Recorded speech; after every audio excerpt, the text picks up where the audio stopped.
At Thanksgiving dinner, while the turkey was being carved and laughter filled the room, my sister stood up, raised her glass, and made a shocking announcement. She was moving into my house. My parents clapped proudly, smiling as if my home already belonged to her. Everyone expected me to nod, to play along, to surrender, just as I always had. But that night, I didn't follow the script they had written for me since childhood. I sat back silent, my hand steadying the glass of water in front of me. I took a slow sip, looked my sister directly in the eyes, and said the last words they ever expected to hear. "Too bad. I sold it last week." Their faces froze. The room fell into a silence so sharp you could hear the clock ticking on the wall. And in that silence, for the first time, I felt the balance of power shift. But what none of them knew was that this was only the beginning. My family had spent years manipulating, controlling, and taking from me. They thought I would always give in. They thought I was weak. What followed after that Thanksgiving dinner would tear apart old family secrets, expose betrayal far deeper than anyone imagined, and force me to fight for more than just a house. I had to fight for my freedom. Stay with me, because once the truth begins to unravel, you'll want to hear every word of what came next. Nadine Porter was 40 years old, a woman who had learned to stand on her own after years of giving too much. She worked as a project coordinator for a mid-sized insurance company, the kind of steady but often thankless job that kept the bills paid. Divorced for 5 years, she had saved relentlessly to buy her own modest home, a symbol of independence she had fought for brick by brick. Thanksgiving was supposed to be a day of family and gratitude, but as she sat at her parents' long oak table surrounded by relatives and the smells of roasted turkey and cinnamon pie, Nadine sensed a storm brewing. Her sister Melissa had always been the center of attention, 4 years younger and perpetually in need of rescuing. Melissa had drifted from one job to another, one apartment to the next, leaving behind unpaid rent and half-finished dreams. Nadine had been there more times than she could count, paying a bill here, covering a crisis there, urged on by her parents, Richard and Helen, who always insisted family helps family. Tonight, however, Nadine felt the air tighten with an old familiar weight expectation. Melissa rose to her feet, wineglass raised in her manicured hand. Her voice rang with practiced confidence. "I've made a decision," she said, smiling around the table. "I'll be moving in with Nadine. It's the perfect solution for both of us. I need a fresh start, and she has all that space." The clinking of cutlery ceased. For a moment, the only sound was the crackle of the fireplace. Nadine sat perfectly still, her hand resting lightly on her water glass. She had known her sister would make some kind of announcement. It was in the air from the moment she arrived and saw Melissa seated near the head of the table, but not like this. Richard, her father, beamed as though Melissa had just revealed an engagement. "Now that's wonderful news," he said, clapping his hands together once. "Your mother and I think it's perfect. Family under one roof, supporting each other the way it should be." Helen nodded vigorously, her smile tight but glowing with approval. "It will be so good for both of you, Nadine. You won't be so lonely in that house anymore, and Melissa can get back on her feet without all the stress." A murmur of agreement rose around the table. An aunt dabbed her lips with a napkin and said, "So thoughtful of you, Nadine." A cousin lifted his glass as if to toast the plan. Melissa's smile widened triumphant, her gaze sliding toward Nadine like a dare. Nadine's pulse thudded in her ears. She had played this role too many times before, the accommodating older sister, the dependable daughter who was supposed to nod and say yes. The script was written for her, and everyone knew her lines but her. Yet as she sat there, the glint of the chandelier lights catching the rim of her water glass, Nadine felt a steadiness she hadn't known in years. She lifted the glass slowly, took a deliberate sip and set it back down with care. Then, without raising her voice, without flinching, she looked directly at Melissa and spoke. "Too bad," she said, her tone cool as polished steel. "I sold it last week." For a heartbeat, no one moved. Melissa's smile faltered, the color draining from her cheeks. A fork slipped from someone's hand and clattered against china. The room seemed to exhale all at once, voices caught in throats, eyes darting between sisters. Helen's hand froze halfway to her mouth, napkin trembling. "What do you mean you sold it?" she whispered. Melissa laughed a brittle, nervous laugh. "She's joking," she said quickly, but her voice cracked on the last word. "Tell them you're joking, Nadine." Nadine did not look away. "I'm not joking. The papers are signed. The house is sold." The silence that followed was thick, suffocating. Melissa's hand shook wine spilling over the edge of her glass onto the white linen tablecloth. A cousin muttered under his breath. An uncle coughed awkwardly. Dorothy, a family friend seated at the far end, stared at her plate, unwilling to look up. Then Richard's chair scraped violently against the hardwood floor as he stood.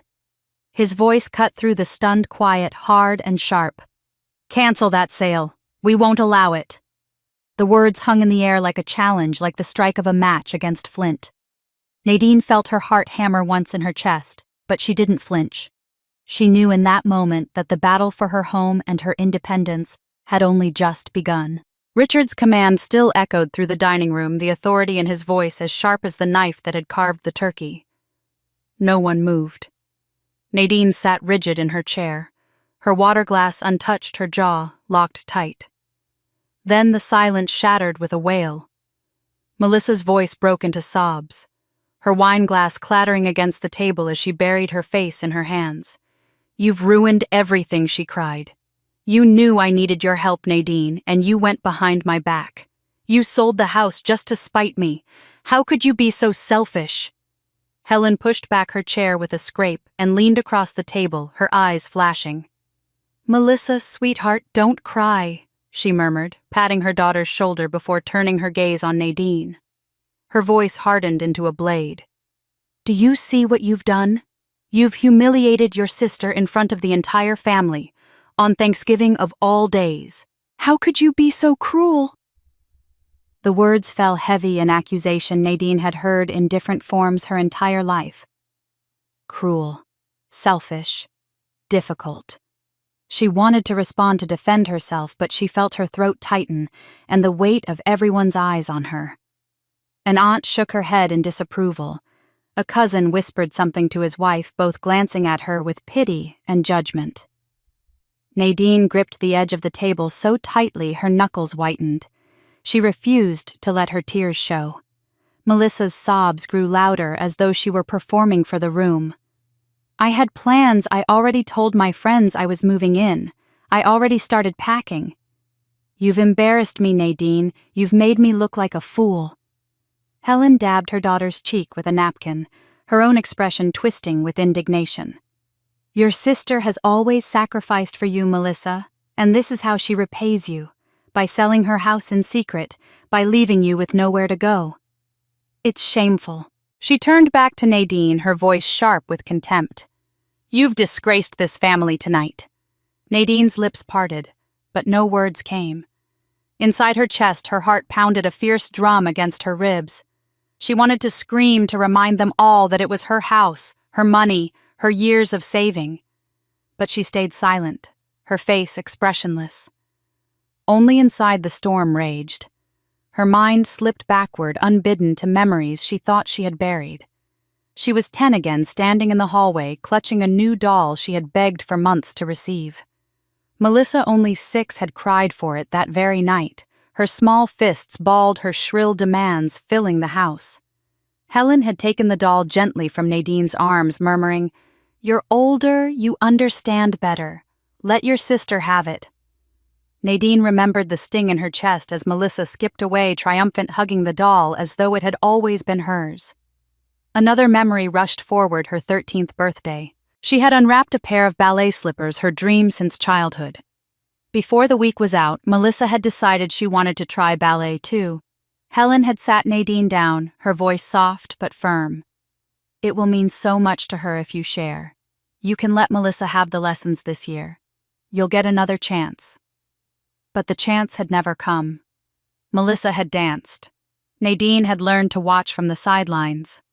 Now, sitting at the table decades later, with her sister crying and her parents scolding Nadine, realized the pattern had never changed.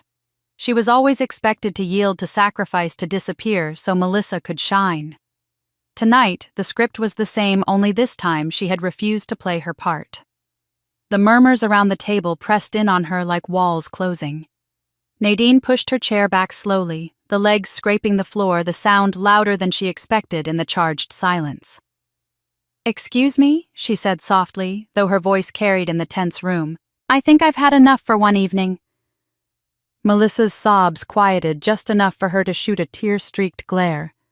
"Go ahead and walk away, Nadine. That's what you always do when people need you most." Helen gasped as though struck, her hand flying to her chest. "Don't you dare leave like this. Not tonight."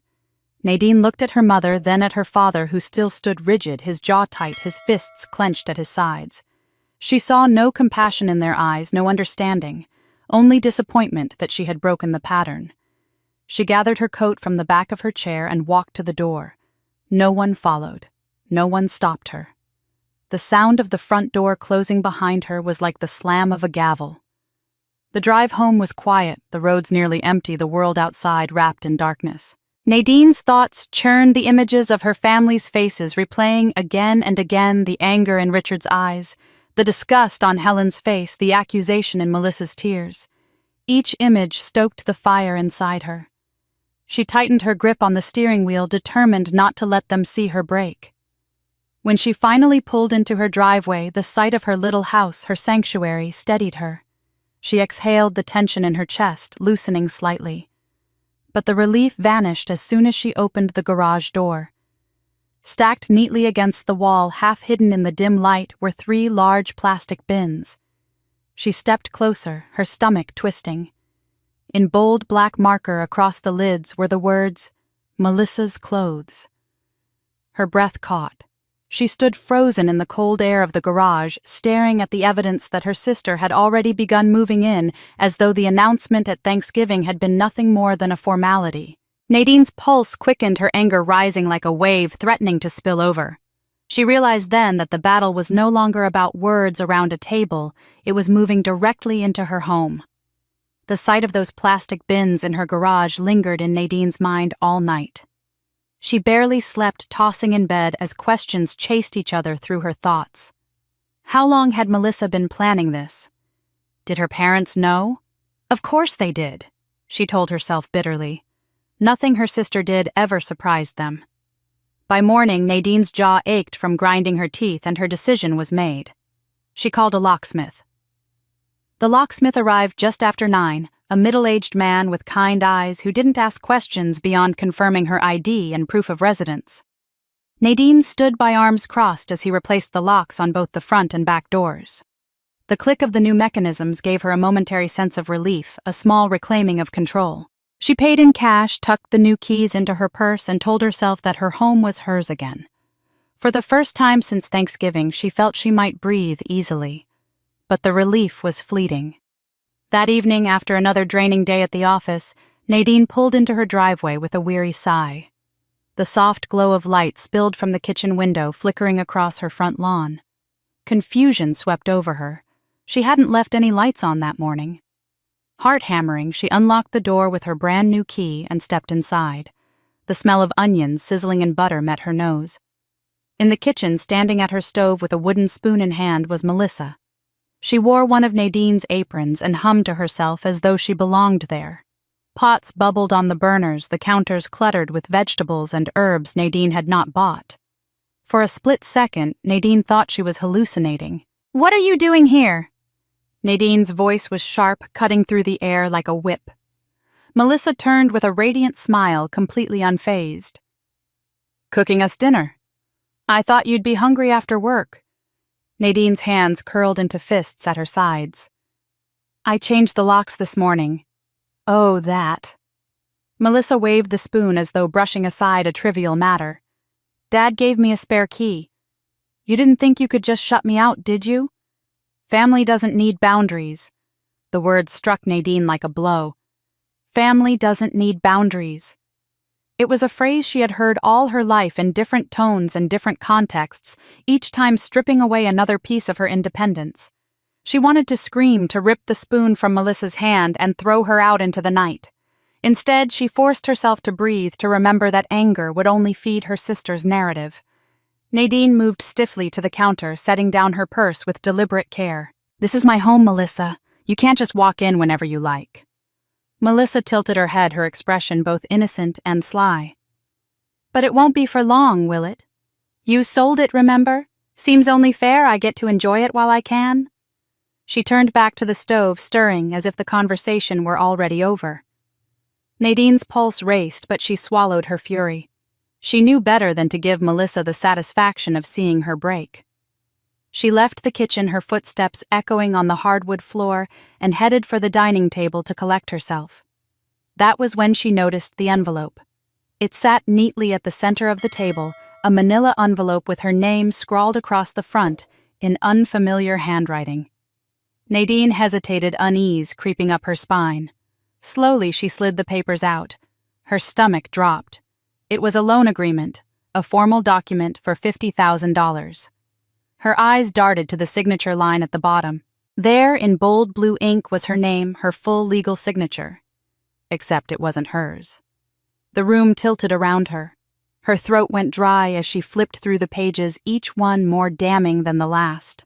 Loan terms, repayment schedules, interest rates that could drown her financially, and every page stamped with her name. From the kitchen, Melissa called out cheerfully, "Dinner's almost ready." Nadine clutched the papers, her mind reeling.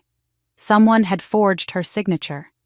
Someone had taken her identity and attached her to a debt that could destroy her. And the envelope was sitting here in her own dining room waiting for her as though it were a gift. She looked toward the kitchen doorway, the sound of Melissa humming drifting into the room, and her anger crystallized into something sharper than rage. This was no longer about family arguments or holiday confrontations. This was war fought not with words but with lies and signatures, and Nadine had just uncovered the first weapon aimed at her heart.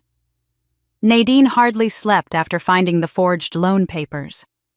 Every time she closed her eyes, she saw her signature scrawled across pages she had never touched. By morning, her nerves were raw. She drank coffee she couldn't taste and wandered from room to room scanning surfaces as if more false documents might appear. Her phone buzzed once with a message from Melissa, something about coming over for dinner again, but Nadine ignored it. She could not think about food, family, or pleasantries. She needed answers. Late that afternoon, a sharp knock rattled the front door. Nadine froze, her mind racing through possibilities, Melissa, her parents, a delivery she hadn't ordered. She opened the door a crack and found a woman standing on the porch, neatly dressed in a blazer clipboard tucked under her arm. Her smile was professional, but distant, the kind Nadine recognized from real estate agents who canvassed the neighborhood. "Good afternoon," the woman said briskly. "I'm here to conduct a pre-sale survey of the property. Won't take more than 20 minutes. Nadine blinked. "Pre-sale survey? I didn't list this house for sale?" The woman frowned, shuffling through papers clipped to her board. "Address is correct. Says here the property was flagged for upcoming market placement. I've got authorization signatures." She turned the clipboard around, showing Nadine a packet of documents. At the top, bold letters read, "Property Ownership Verification."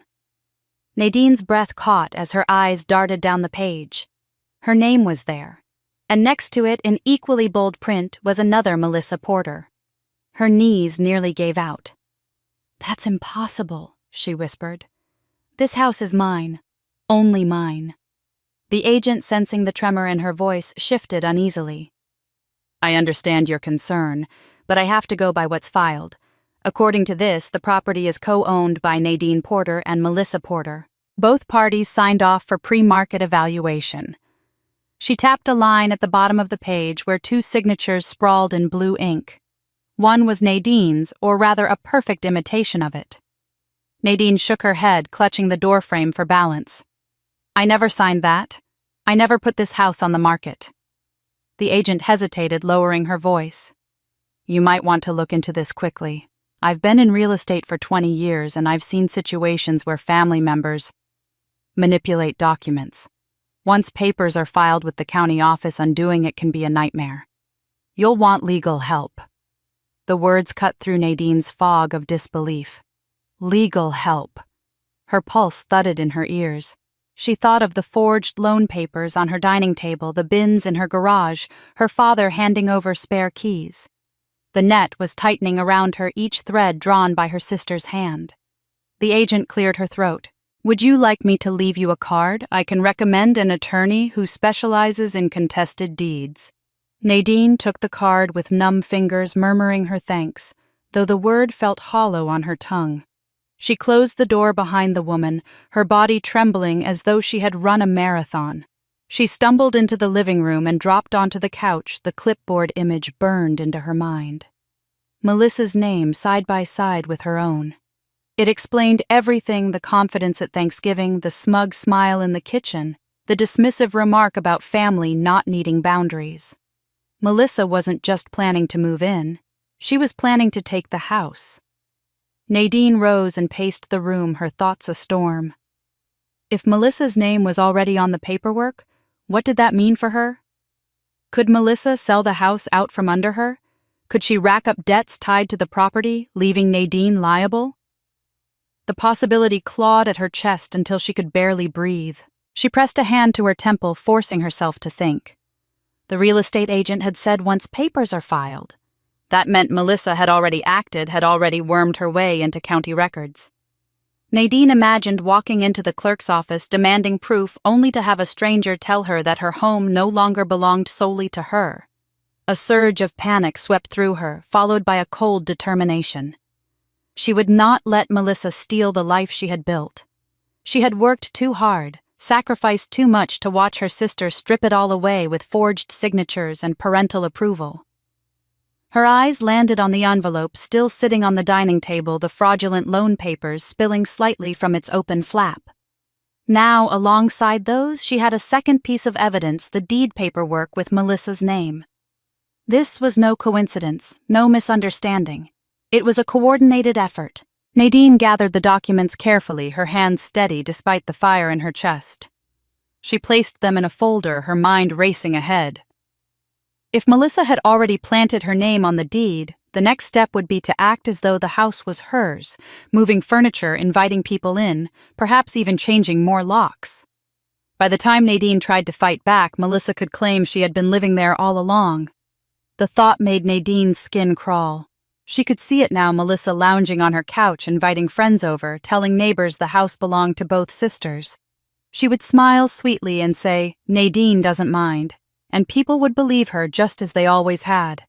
Nadine clutched the folder to her chest, her breathing shallow but steady. The real estate agent's warning echoed in her ears. Get legal help. She had no choice anymore. If she didn't act quickly, she might already be too late. Her eyes swept over the living room, the framed photos she had hung, the curtains she had chosen, the walls she had painted with her own hands. For 9 years, this house had been her refuge, her triumph, proof that she could survive and stand alone. Now it was slipping through her fingers like sand. And for the first time, Nadine admitted the terrifying truth: the house she thought she owned may no longer be hers at all. The folder of fraudulent documents weighed heavily on Nadine's desk all week, each page a reminder of how precarious her situation had become. She carried the real estate agent's card in her purse, fingering it often, though she hadn't yet made the call. It wasn't fear that kept her frozen, but exhaustion, the weariness of a woman who had fought this same family battle in smaller forms her entire life. And then, as if on cue, Helen called. Her voice was sweet, almost syrupy. "We're having another family dinner Friday. Everyone will be there. You should come, Nadine. It's important." Nadine knew that tone. It wasn't a request. It was a summons. By Friday evening, she found herself once again at her parents' table.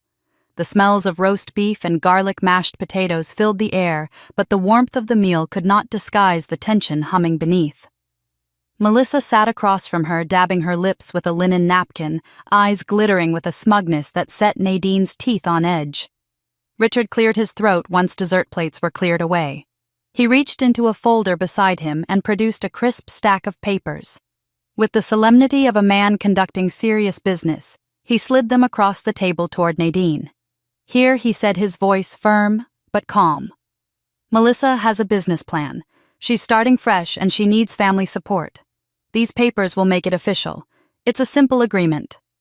Nadine glanced down at the documents. Bold headings leapt out: investment agreement support for entrepreneurial endeavor. It looked official, lined with clauses and spaces for signatures. At the bottom, a blank line awaited her pen. Her pulse quickened. Helen leaned forward, her smile poised but her eyes sharp. Don't make this difficult, Nadine. We're all behind Melissa. You don't want to disappoint the entire family, do you? She glanced meaningfully around the table where uncles, cousins, and even family friends nodded some murmuring words of encouragement. Melissa folded her hands, her expression perfectly crafted to appear vulnerable. I can't do this without you, Nadine. Just one signature and I'll finally have a chance. Isn't that what you've always wanted for me? The room seemed to close in.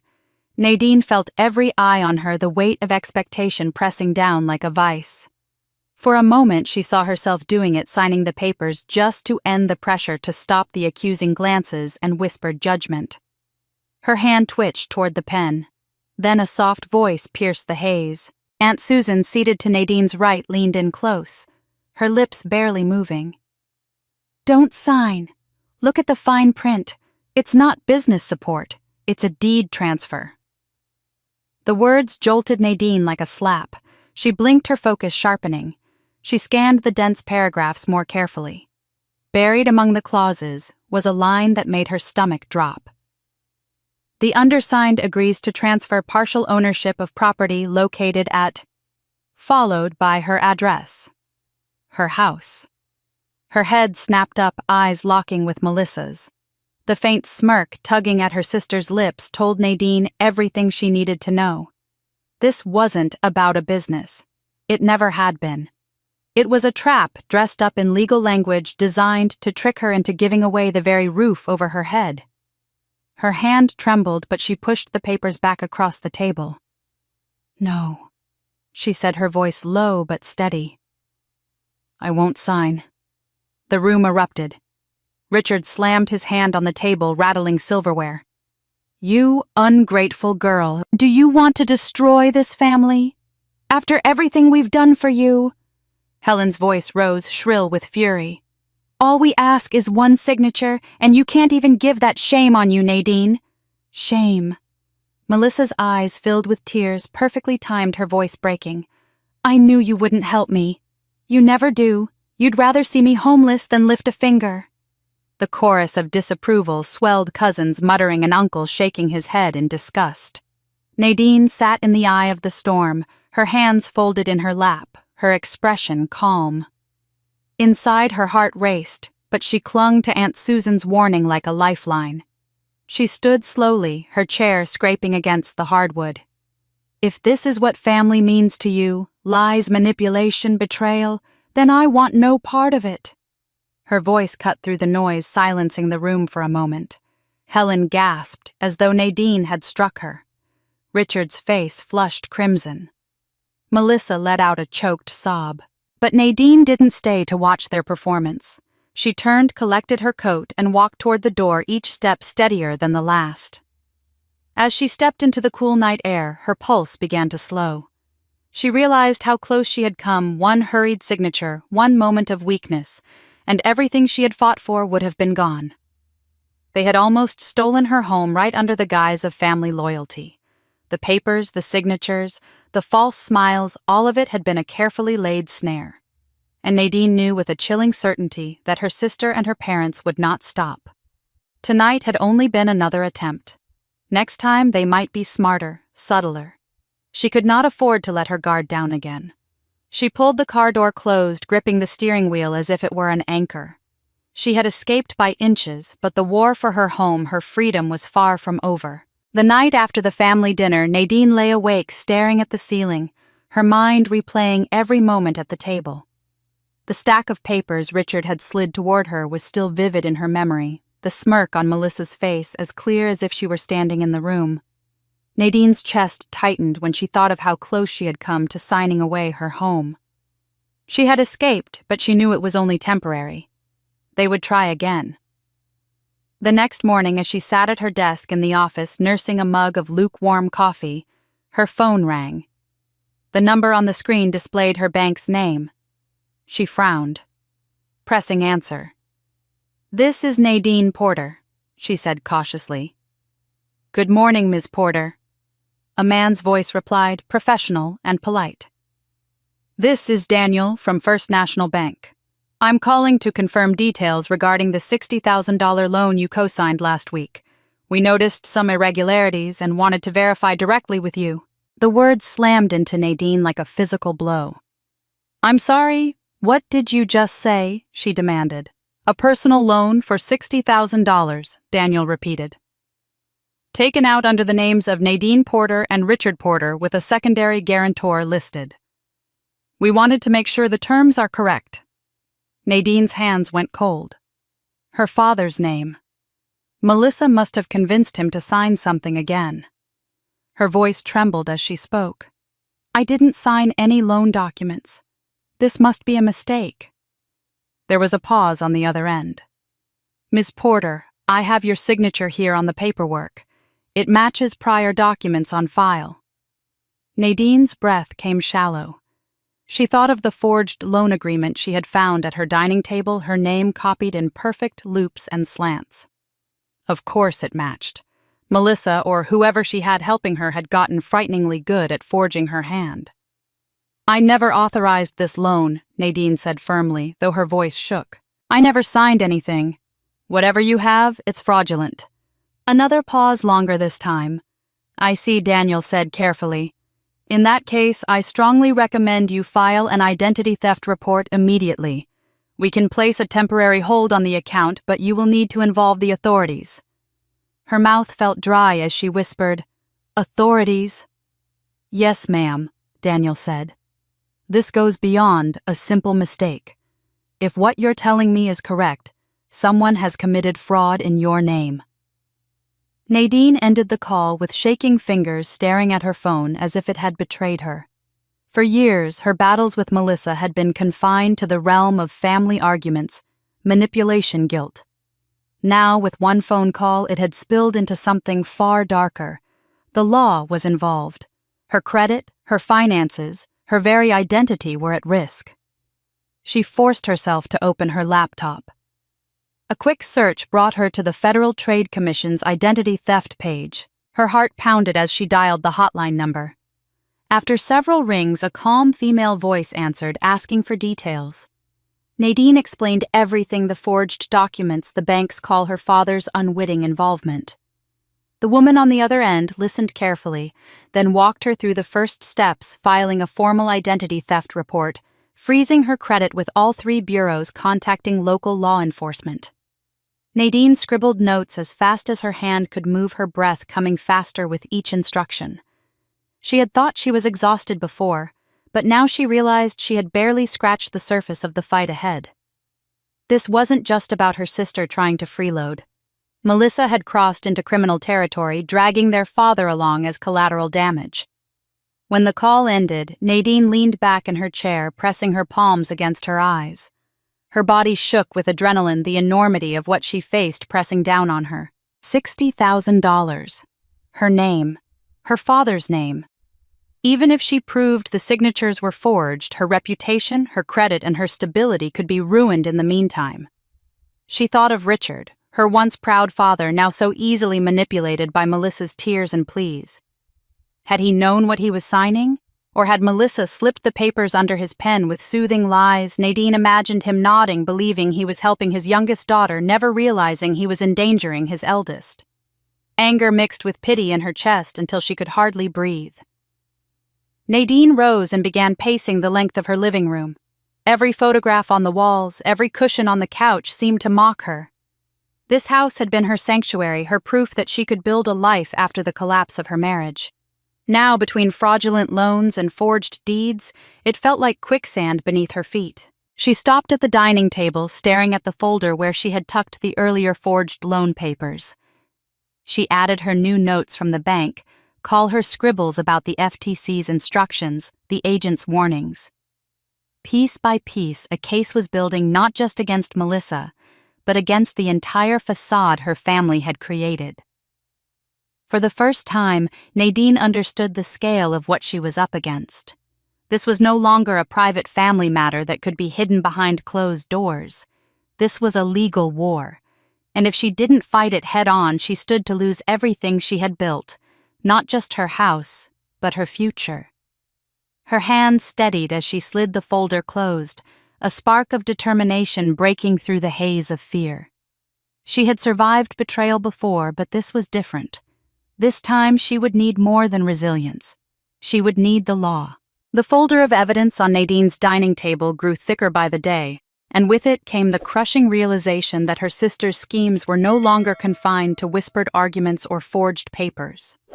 The fraud had reached the bank, the government, and now hovered like a dark cloud over her very identity. Still, Nadine told herself she could endure it as long as the battle stayed private. She would fight Melissa through the law, not through gossip. But that fragile hope collapsed the moment she logged into Facebook one Saturday morning. The first thing she saw was Melissa's face artfully composed with tears streaking her cheeks, standing beside two suitcases left on a porch, Nadine immediately recognized as her own. The caption beneath the photo was devastatingly simple: "Abandoned by my sister. Family should mean forever." Within hours, the post had been shared dozens of times, the comments flowing with sympathy for Melissa and condemnation for Nadine. Neighbors she had known for years chimed in, some with pity, some with judgment. "How could your own sister do this to you?" one wrote.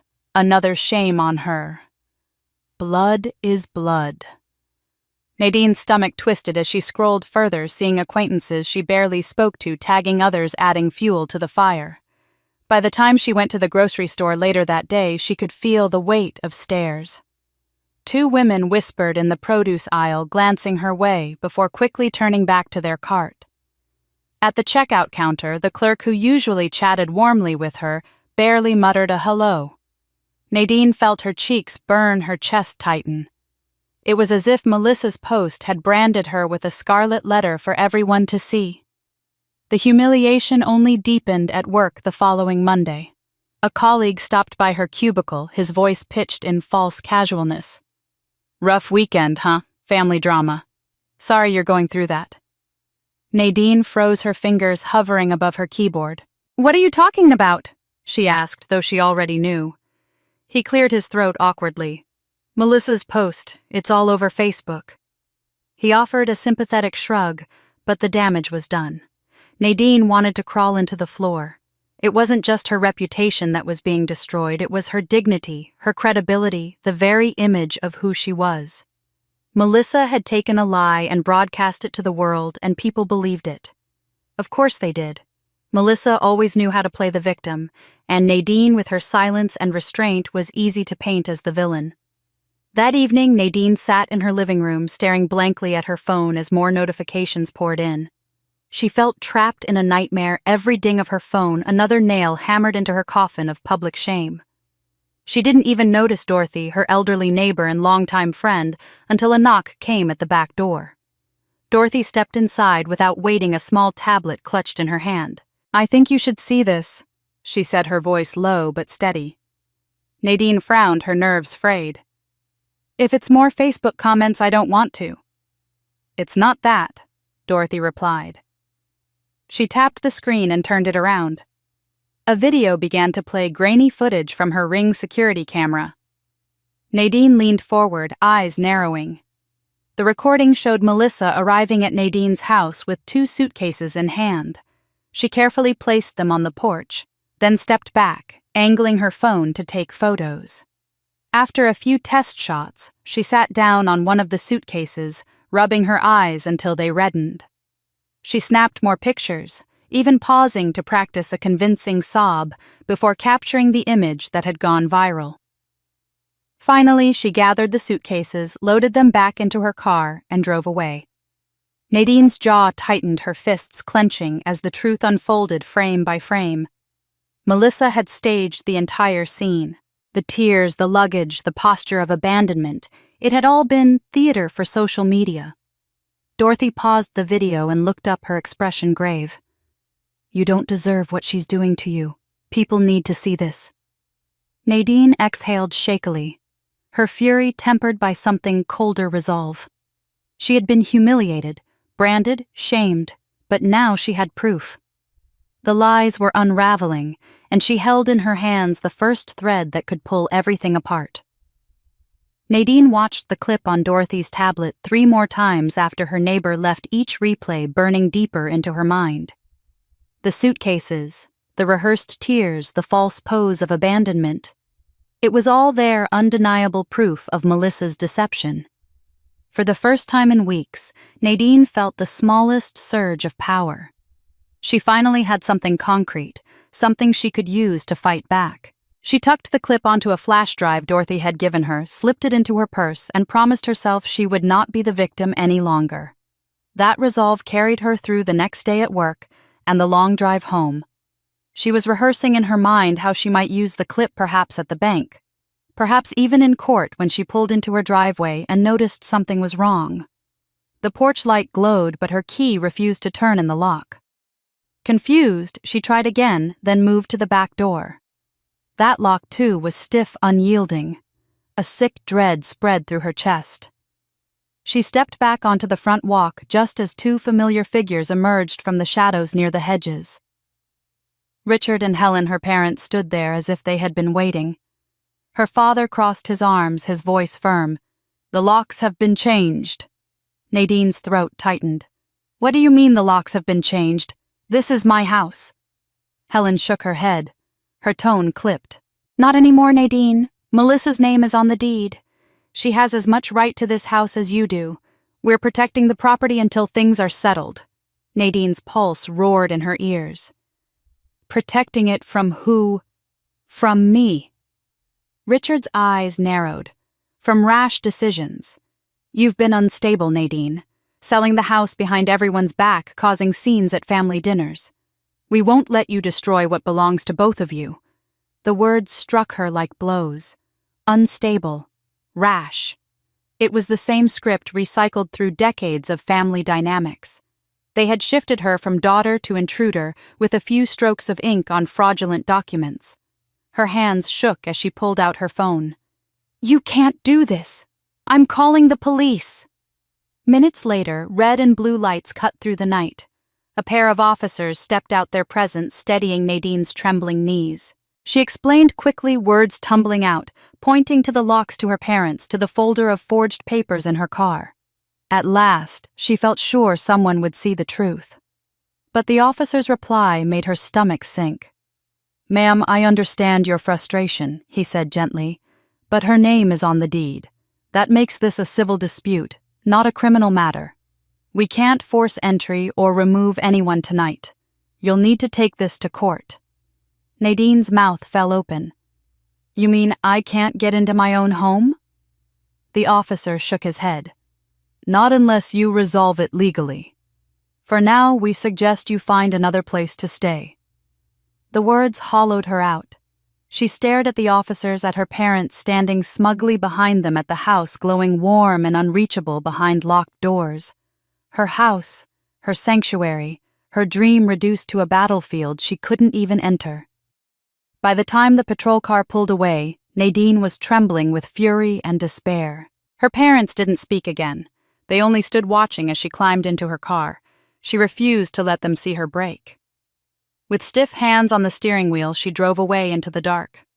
An hour later, Nadine sat on the edge of a stiff motel bed, the neon sign outside, casting a harsh glow through thin curtains.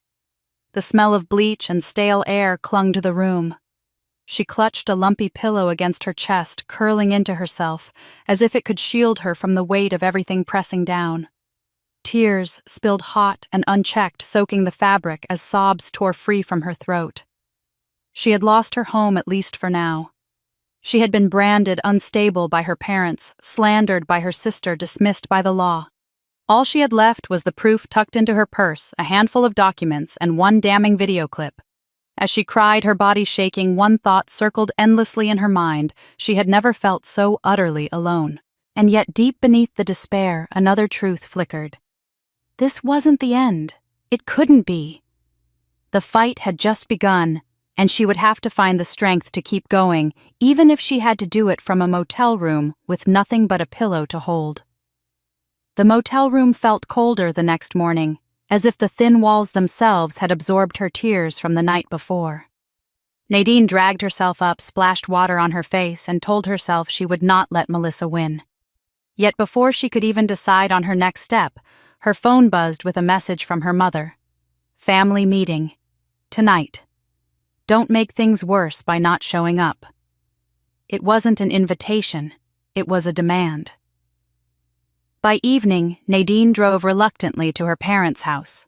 Her stomach twisted as she stepped inside, finding nearly a dozen relatives gathered in the living room. Richard stood by the fireplace like a judge ready to deliver a sentence. Melissa sat primly on the couch, her eyes downcast, tissues clutched in her hands, the very picture of wounded innocence. Helen hovered protectively behind her, glaring at Nadine the moment she entered. Richard wasted no time. Nadine, he began, his voice booming, you've embarrassed this family enough. Selling the house without telling anyone, changing the locks, refusing to help your sister. You've proven over and over that you only think of yourself. Selfish. That's what you are. The word hit Nadine like a slap. Selfish. The label she had carried since childhood, the accusation always hurled whenever she refused to give Melissa what she wanted. She kept her jaw tight, refusing to respond because she knew her father wasn't seeking dialogue. He was seeking confession. Melissa sniffled loudly, dabbing her eyes. I never wanted any of this. I just wanted a place to stay, a little kindness. Nadine has always looked down on me. She never forgave me for needing more help. And now she's trying to make me homeless. Her voice cracked at just the right moment, drawing sympathetic murmurs from the cousins on the side chairs. Helen folded her arms, her face pinched with disapproval. You've always been the strong one, Nadine. You could share some of that strength with your sister instead of tearing her down. The weight of the room pressed in. Every nod, every whisper felt like a verdict being passed. Nadine opened her mouth, ready to finally shout the truth, when an unexpected voice cut through the haze. Aunt Susan, seated quietly near the back, leaned forward. Her voice was low but firm. Enough of this performance. The room went still. Melissa's tears halted mid-drop as all eyes turned to Susan. She stared directly at Melissa, her gaze unwavering.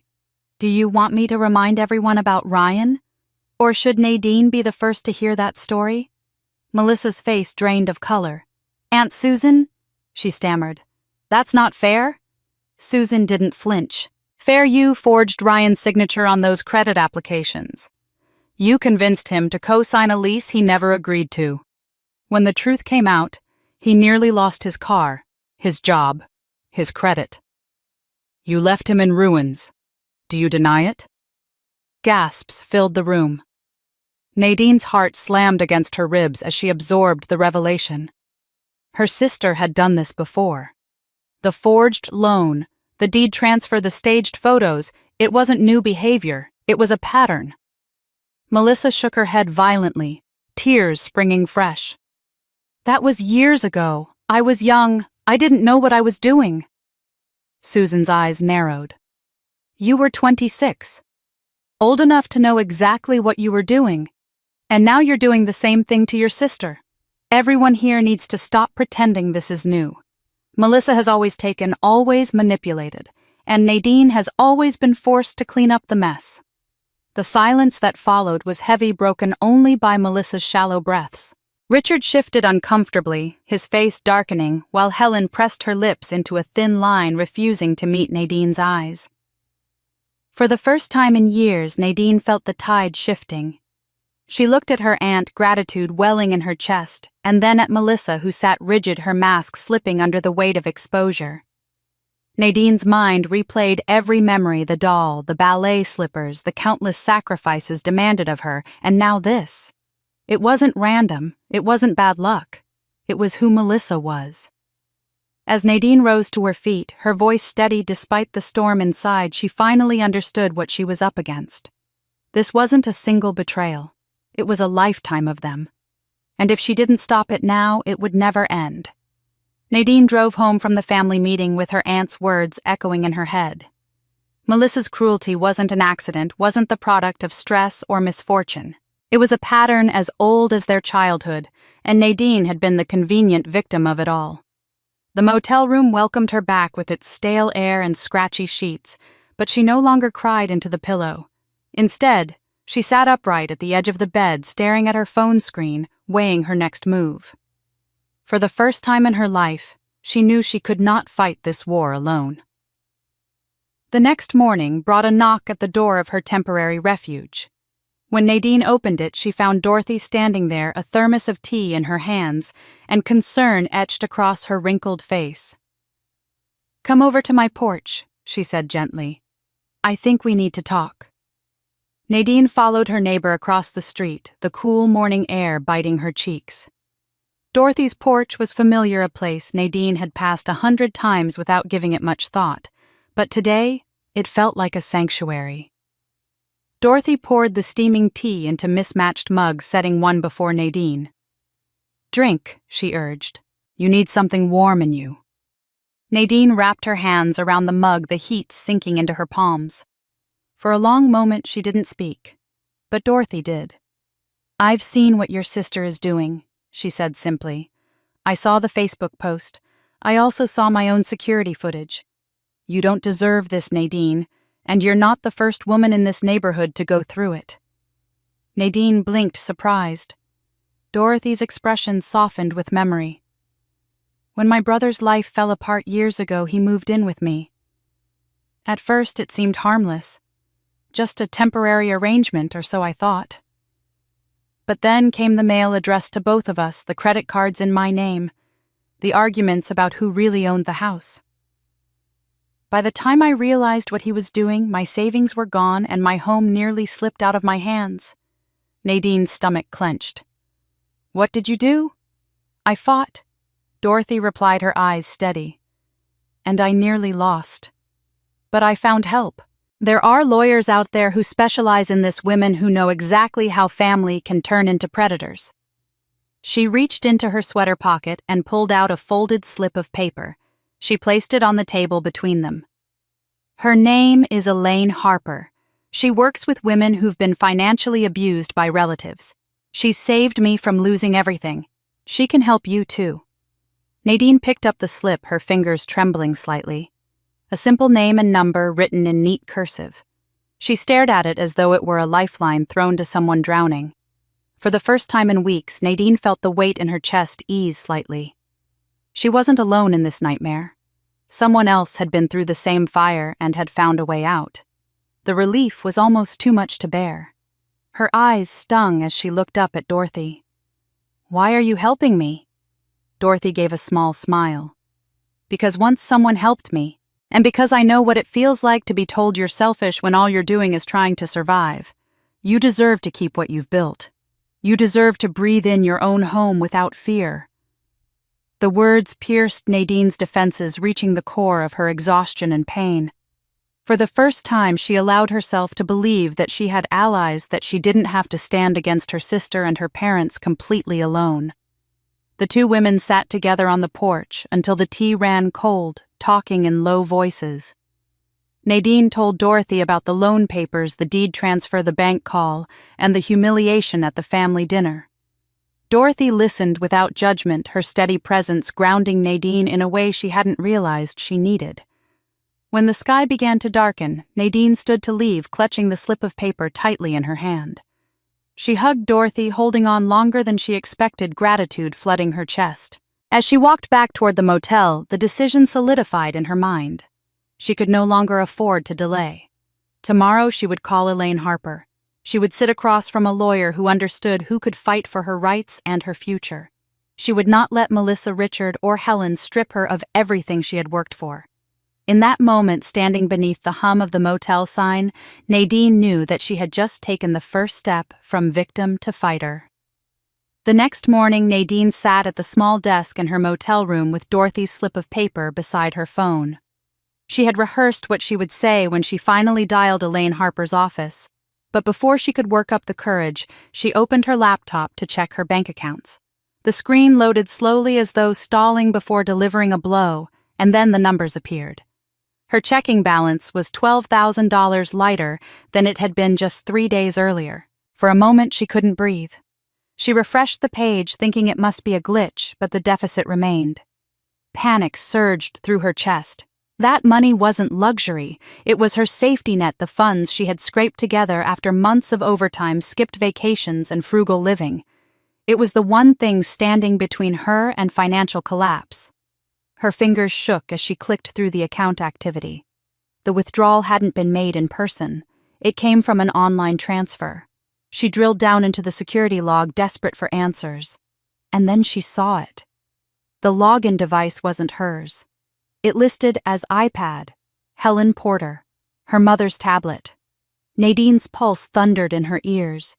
Her parents had always played dumb about technology, asking her to reset their Wi-Fi or explain how to back up photos. Now that same device had been used to strip her savings bare. She grabbed her phone and dialed her parents' number, her hands trembling with rage. Helen answered, her tone brisk. "Nadine, we're busy right now. Can this wait?" "No, it can't," Nadine snapped. $12,000 is missing from my account. The login came from your iPad. Do you want to explain how that happened?" There was a long silence. Then Richard's voice cut in, weary but defensive. "We gave Melissa your password. She said she needed it for a temporary transfer, something about a deposit. She promised she'd put it back." The room around Nadine seemed to spin. Her mouth went dry. "You what?" she whispered. Helen sighed as though Nadine were the one being unreasonable. "Don't overreact. Families share. Melissa is struggling and you have more than she does. We thought you'd understand." Nadine pressed her hand against her forehead, trying to steady herself. "You gave her my banking password. Without asking me. Without permission. And now my savings are gone." Richard's voice hardened. "It's just money. Melissa needed help. Stop being so dramatic." Something inside Nadine snapped. All the years of being told she was selfish, all the times she was expected to sacrifice without question, converged into a white-hot fury. "That wasn't your money to give. It wasn't yours to decide. You've made me a victim in my own family." Helen's tone turned icy. "Don't talk to us like that, Nadine. We were only trying to help your sister." Nadine ended the call before she said something she couldn't take back. She sat in silence, her breath coming fast and shallow, her chest tight. The betrayal was complete. It wasn't just Melissa anymore. Her parents had crossed the line from enablers to accomplices. Her hands moved with mechanical precision as she changed every password she had: bank accounts, email, even the cloud storage where she kept scanned copies of important documents.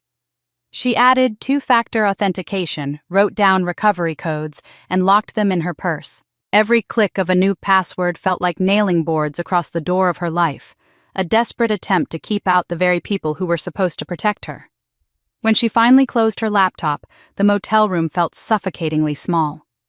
Nadine stared at the ceiling, her mind racing. She could handle Melissa's lies, the forged signatures, even the staged social media theatrics. But her parents, they had always been the line she hoped not to cross. Now she understood the truth. They weren't just enabling Melissa, they were actively helping her. For the first time, Nadine felt the chilling weight of the realization she was no longer fighting one manipulative sister. She was fighting her entire family. And if they were willing to hand over her passwords, what else would they give away? Nadine arrived at work the next morning with heavy eyes and a mind that refused to quiet. The discovery that her parents had given Melissa her banking password had hollowed her out, but she told herself she could at least find solace at the office. Work had always been her refuge, a place where her competence and focus insulated her from family chaos. She took a deep breath as she stepped into the building, clutching her coffee like a shield. But the sanctuary didn't last. By mid-morning, whispers drifted through the cubicles like smoke. Heads turned when she walked past.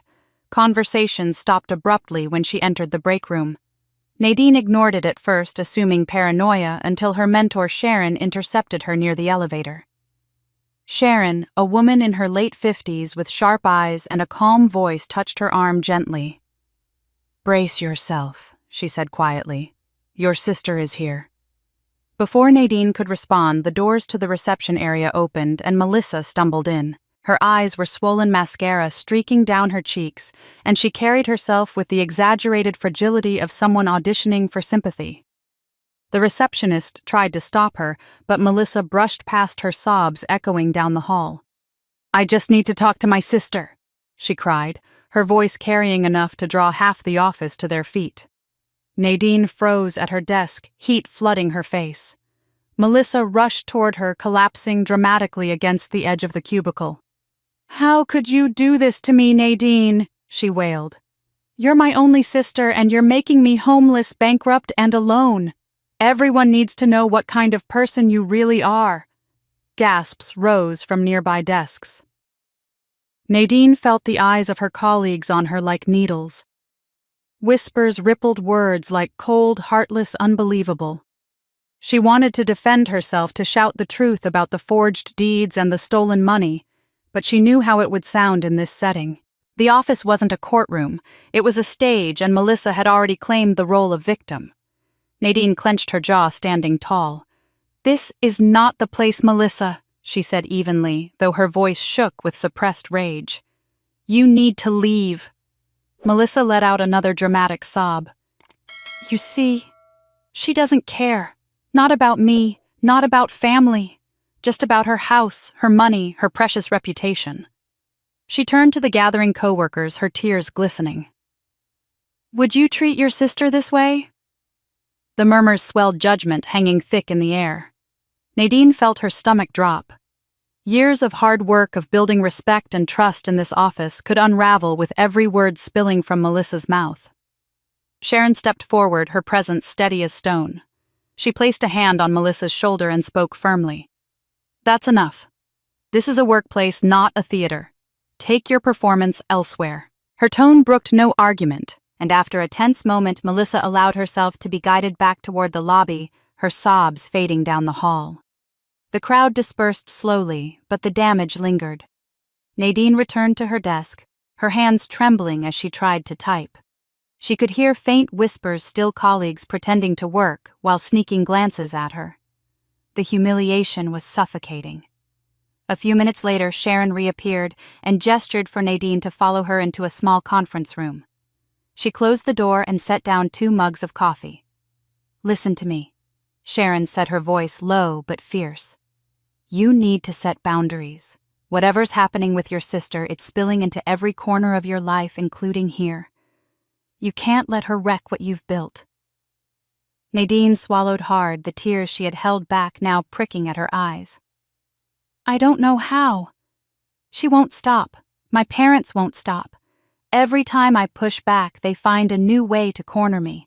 "Then you push harder," Sharon said, leaning forward. "You've been the caretaker your whole life, haven't you? The one who fixes the messes? Well, stop. Stop cleaning up. Stop sacrificing. It's time to fight for yourself, Nadine. Not just at home, but everywhere." The words struck something deep inside her, something she had buried under years of guilt and responsibility. For the first time, Nadine considered that she might need to step away not just from her family, but from her job, at least temporarily, to give herself room to fight back. By the end of the day, she drafted an email to HR requesting a leave of absence. Her fingers hovered over the send button, but she forced herself to click. The relief was immediate, tinged with fear. If Melissa's theatrics reached her employer again, her career could crumble. She needed space not just to recover, but to prepare for the battle ahead. That night, sitting alone in the motel room, Nadine stared at her laptop and whispered to herself, "I could lose more than my home. I could lose my career too." The thought chilled her more than the thin motel blankets. The motel room's silence pressed in on Nadine long after she sent the leave of absence request to HR. She knew her career could not withstand Melissa's theatrics forever. If she wanted to survive this, she had to shift her fight from emotional defense to legal offense. Dorothy's slip of paper still sat on the nightstand, the neat handwriting spelling out the name of a woman Nadine had come to think of as her last chance.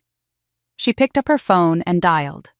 2 days later, Nadine sat in a modest office, tucked above a small-town law firm, the scent of coffee and leather-bound volumes filling the air. Elaine Harper looked nothing like the aggressive attorneys Nadine had imagined. She was in her early 60s, silver streaks woven through her short brown hair, her presence calm but commanding. Elaine gestured for Nadine to sit.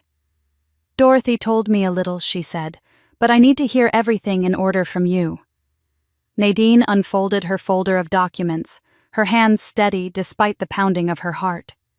She told the story from the beginning, the announcement at Thanksgiving, the staged photos, the forged deed, the bank call, the stolen savings. With each revelation, Elaine's expression grew graver. She sifted through the papers carefully, her eyes sharp as she examined signatures, notations, and dates. At last, Elaine tapped a page near the bottom of the stack. "Here," she said. "This isn't the first time your father has signed for Melissa. Look at these." She pulled several loan agreements from the pile, each one bearing Richard's shaky signature. "Do you see the pattern? These debts go back years. Melissa has made your father her guarantor again and again. The banks approved them because his name gave them credibility." Nadine's chest tightened. "So she's been dragging him into this all along, and now she's using me too." Elaine nodded. "Exactly. And what you've shown me here, the loan with your forged signature, the deed transfer, this isn't just family drama. It's fraud. Clear, prosecutable fraud." Nadine swallowed, her pulse quickening. Hearing the word aloud from someone who knew the law shifted everything. This wasn't her being dramatic as her parents accused. It wasn't her imagination. It was a crime. Elaine leaned back, folding her hands. "But you need to act quickly. The longer these documents sit uncontested, the more legitimate they appear. Melissa is counting on your silence, on your family's pressure to make you freeze. You cannot freeze." Nadine felt the weight of every sleepless night pressing against her ribs, but beneath it something else stirred, a resolve she hadn't allowed herself to feel. "What do I do?" she asked. Elaine outlined the first steps with crisp precision. "File a police report. Submit the evidence to the bank's fraud department. Notify the county recorder's office about the forged deed. And most importantly, build a timeline, every false signature, every fraudulent act, every dollar stolen. We'll create a case so strong that no one can dismiss it as family squabbles," Elaine said. Nadine nodded her hand, moving quickly over a notepad as she captured every instruction. Her fear hadn't vanished, but it had direction now. For the first time, she wasn't simply reacting. She was preparing to strike back. As their meeting wrapped up, Elaine gathered the documents into a neat pile. One last thing she said, her voice firm. "Melissa thrives because no one calls her out. Not her father, not your mother, not even you until now. That ends here.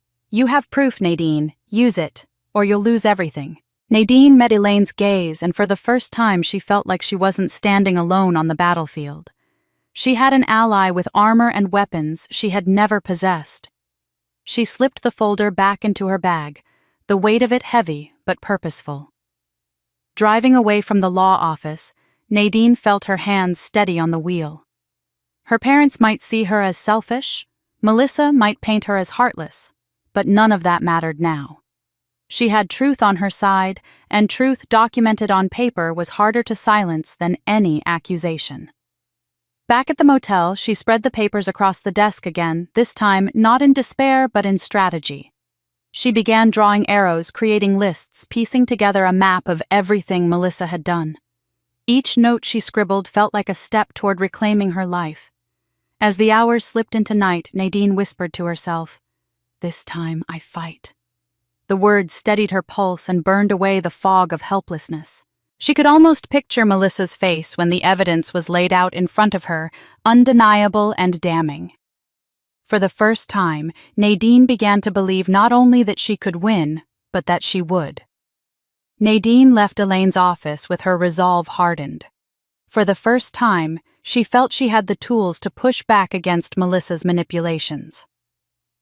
The folder of documents no longer looked like a pile of burdens, it looked like a weapon. She told herself she would hold her head high at the next family gathering, but she underestimated just how quickly Melissa would strike again. When Nadine arrived at her parents' house for what Helen called a conversation to mend things, she sensed immediately that the atmosphere was different. Richard stood by the mantel, arms crossed, his expression set in stone. Helen's lips were tight with disapproval. Melissa sat on the sofa, her posture composed but her eyes glittering with a confidence that made Nadine's stomach knot. Before anyone spoke, Melissa reached into her purse, pulled out her phone, and tapped the screen.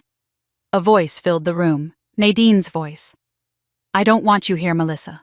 Pack your things and leave. You'll never be welcome in my house again." The room froze, every gaze snapping toward Nadine. Her own voice rang out again, harsher this time. "You're nothing but a burden. I can't stand you anymore." Richard's face darkened with anger. Helen shook her head, disappointment radiating. "How could you speak to your sister like that?" she asked. "How could you be so cruel?" Nadine's mouth opened, but no sound came out. Her heart pounded. The words had her cadence, her inflection, even the small pauses she often made. But she knew with every fiber of her being she had never said those exact things. The audio was real in sound, but false in substance. Melissa had manipulated it, cut, and stitched her words until they formed a weapon. Melissa feigned tears dabbing at her eyes. "I didn't want to play this for everyone, but Nadine leaves me no choice. She makes me out to be the liar, the manipulator. This is the truth. This is what she really thinks of me." The family erupted with mutters of agreement, all directed at Nadine. She looked around, desperate for one person, just one, to question it. But the room was stacked against her. She tried to speak. "That's not what happened. That's been altered." Richard's glare cut her off. "Enough excuses. We heard you with our own ears." Nadine's hands trembled at her sides. Her mind raced, remembering Elaine's words. "Build your case, gather your proof. Never let them frame you without fighting back." She had no way to expose the recording on the spot, but she knew she couldn't afford another second of appearing cornered. She kept her mouth closed, her silence more controlled than it felt. The evening ended with her parents scolding her cousins, muttering about shame, and Melissa basking in the glow of vindication. Nadine left without defending herself further, not because she accepted defeat, but because she had seen something that gave her a sliver of hope. When Melissa had stormed dramatically into the kitchen mid-discussion, she had tossed her purse onto the counter, her phone slipping out and landing with a soft thud. In her haste, she hadn't noticed. Nadine had. As she left the house, she deliberately brushed past the counter and slid the device into her bag. Back at the motel, her hands shook as she unlocked the phone. Melissa's password was pitifully predictable, her own birthday. Within seconds, Nadine found the audio files. There they were. Multiple clips of her voice, some dating back to family dinners months earlier, others pulled from casual phone calls. Melissa had clipped and spliced them together, creating the cruel montage she had played for everyone. Nadine's breath caught as she played the raw recordings. In one, she heard herself say, "I don't want you," but the rest of the sentence had been chopped away. In another, she said, "You're nothing," but followed by a cut.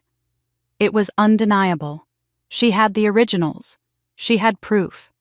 Her lips curved into a grim smile for the first time in weeks. Melissa had overplayed her hand. She had tried to weaponize Nadine's voice, but in doing so, she had left behind the evidence of her deceit. As Nadine closed the phone and tucked it into her folder of growing ammunition, she whispered into the dark motel room, "Your lies are numbered, Melissa." Back in the motel room, Nadine carefully tucked Melissa's phone into her folder of evidence. The doctored recording had been meant to humiliate her, but the raw clips hidden inside that phone turned the tide. For the first time in weeks, Nadine felt not just relief, but the faint pulse of victory. That night, she fell asleep with the phone locked in the safe, her mind whispering promises of a reckoning soon to come. The next afternoon, Nadine dug through a cardboard box she had dragged from her garage before being locked out of her home. Most of it was clutter, outdated bills, cracked picture frames, a chipped mug. But buried beneath a stack of yearbooks, she found a small tin box that smelled faintly of cedar. Its latch was stiff with rust, and as she pried it open, the contents spilled like a piece of her past long forgotten. Inside lay ribbons, cards, and folded notes. She thumbed through them absently until one envelope made her pause. The paper was heavy, the ink faded but still legible, and the handwriting unmistakably Helen's. Nadine's heart tightened as she unfolded the brittle page. Her eyes fell upon a single line, and the air in the room seemed to vanish. Melissa deserves more. Nadine will survive. Her breath caught in her throat. She read the line again, then again as if repetition might soften its meaning. Melissa deserves more. Nadine will survive. The casual cruelty of the words sliced deeper than any accusation thrown at her during those family dinners. It was written not in anger, but as if it were a guiding principle, a family creed handed down in quiet justification. The letter had been addressed to Helen's sister decades ago, speaking of struggles with raising 2 daughters. Nadine skimmed the rest, her hands trembling. The message was clear. Helen had decided long ago that Melissa would be nurtured, coddled, excused, and that Nadine, the stronger one, would simply endure. Nadine dropped heavily onto the edge of the bed, the paper shaking in her grip. 100 memories rose up like a flood, each one reframed by that sentence. The time she gave Melissa her favorite doll because Helen insisted Melissa needs it more. The scholarship she turned down so her sister could attend a private arts program. The countless birthdays where Melissa's minor achievements outshone Nadine's milestones. None of it had been oversight. It had been by design. Her throat tightened as she thought of Helen herself. Nadine remembered family gatherings when her grandmother had mocked Helen's choices, always favoring Helen's younger brother. Helen had grown up believing favoritism was inevitable, and now she had repeated the very same cycle with her daughters. Melissa, the chosen. Nadine, the survivor. The pattern stretched across generations like a stain. Tears slid down Nadine's cheeks, not hot with rage, but cold with recognition. She understood now why nothing she did had ever been enough. Why her parents excused every one of Melissa's failures and dismissed every one of her own accomplishments. It was never about fairness or even about love. It was about roles. Roles defined before she could even walk. Her chest ached with a grief deeper than anger. She grieved the childhood she never fully had the approval. She never received the pride in her parents' eyes that had always been reserved for someone else. But beneath the grief, something stronger stirred. The words that had wounded her also sharpened her resolve. If Helen had survived her mother's favoritism only to pass it down, Nadine would be the one to end the cycle. She folded the letter carefully and slid it into her folder alongside the fraudulent papers and the audio files. It wasn't legal evidence, but it was evidence of the truth she had lived. A map of the family's rot. She rose from the bed and crossed to the window, staring out at the dull parking lot, her reflection faint in the glass. For years she had been told survival was enough, that she could take more, endure more, sacrifice more. But she wasn't content to survive anymore. "This ends with me," she whispered. Her voice trembled, but the conviction in it was iron. She would not pass this inheritance of favoritism and betrayal to anyone else. She would not allow Melissa to keep feeding on others while being shielded by her parents' blind devotion. Nadine clenched her fists, her body rigid with determination. That night she placed the letter on the nightstand beside her bed. It did not feel like a wound now, but a vow. Every word her mother had written decades ago would serve as fuel. The cycle that had shaped her life would not continue into the future. She would break it even if it meant tearing apart the fragile illusion of family she had once longed to preserve. Nadine returned to her parents' house on a rainy evening, her resolve hard as steel after uncovering her mother's decades-old letter. She hadn't planned on confronting them yet, but Helen had insisted on a family discussion, and Nadine sensed that avoiding it would only let the schemes grow. When she walked into the dining room, Melissa was already there, lounging in the chair at the head of the table as if she owned it. Richard and Helen flanked her, their faces taut with disapproval. The storm outside rattled the windows, the perfect backdrop for what Nadine knew was coming. The conversation began with Helen's familiar, reproachful tone. "Nadine, you're tearing this family apart. We've tried everything to make peace, but you refuse to cooperate."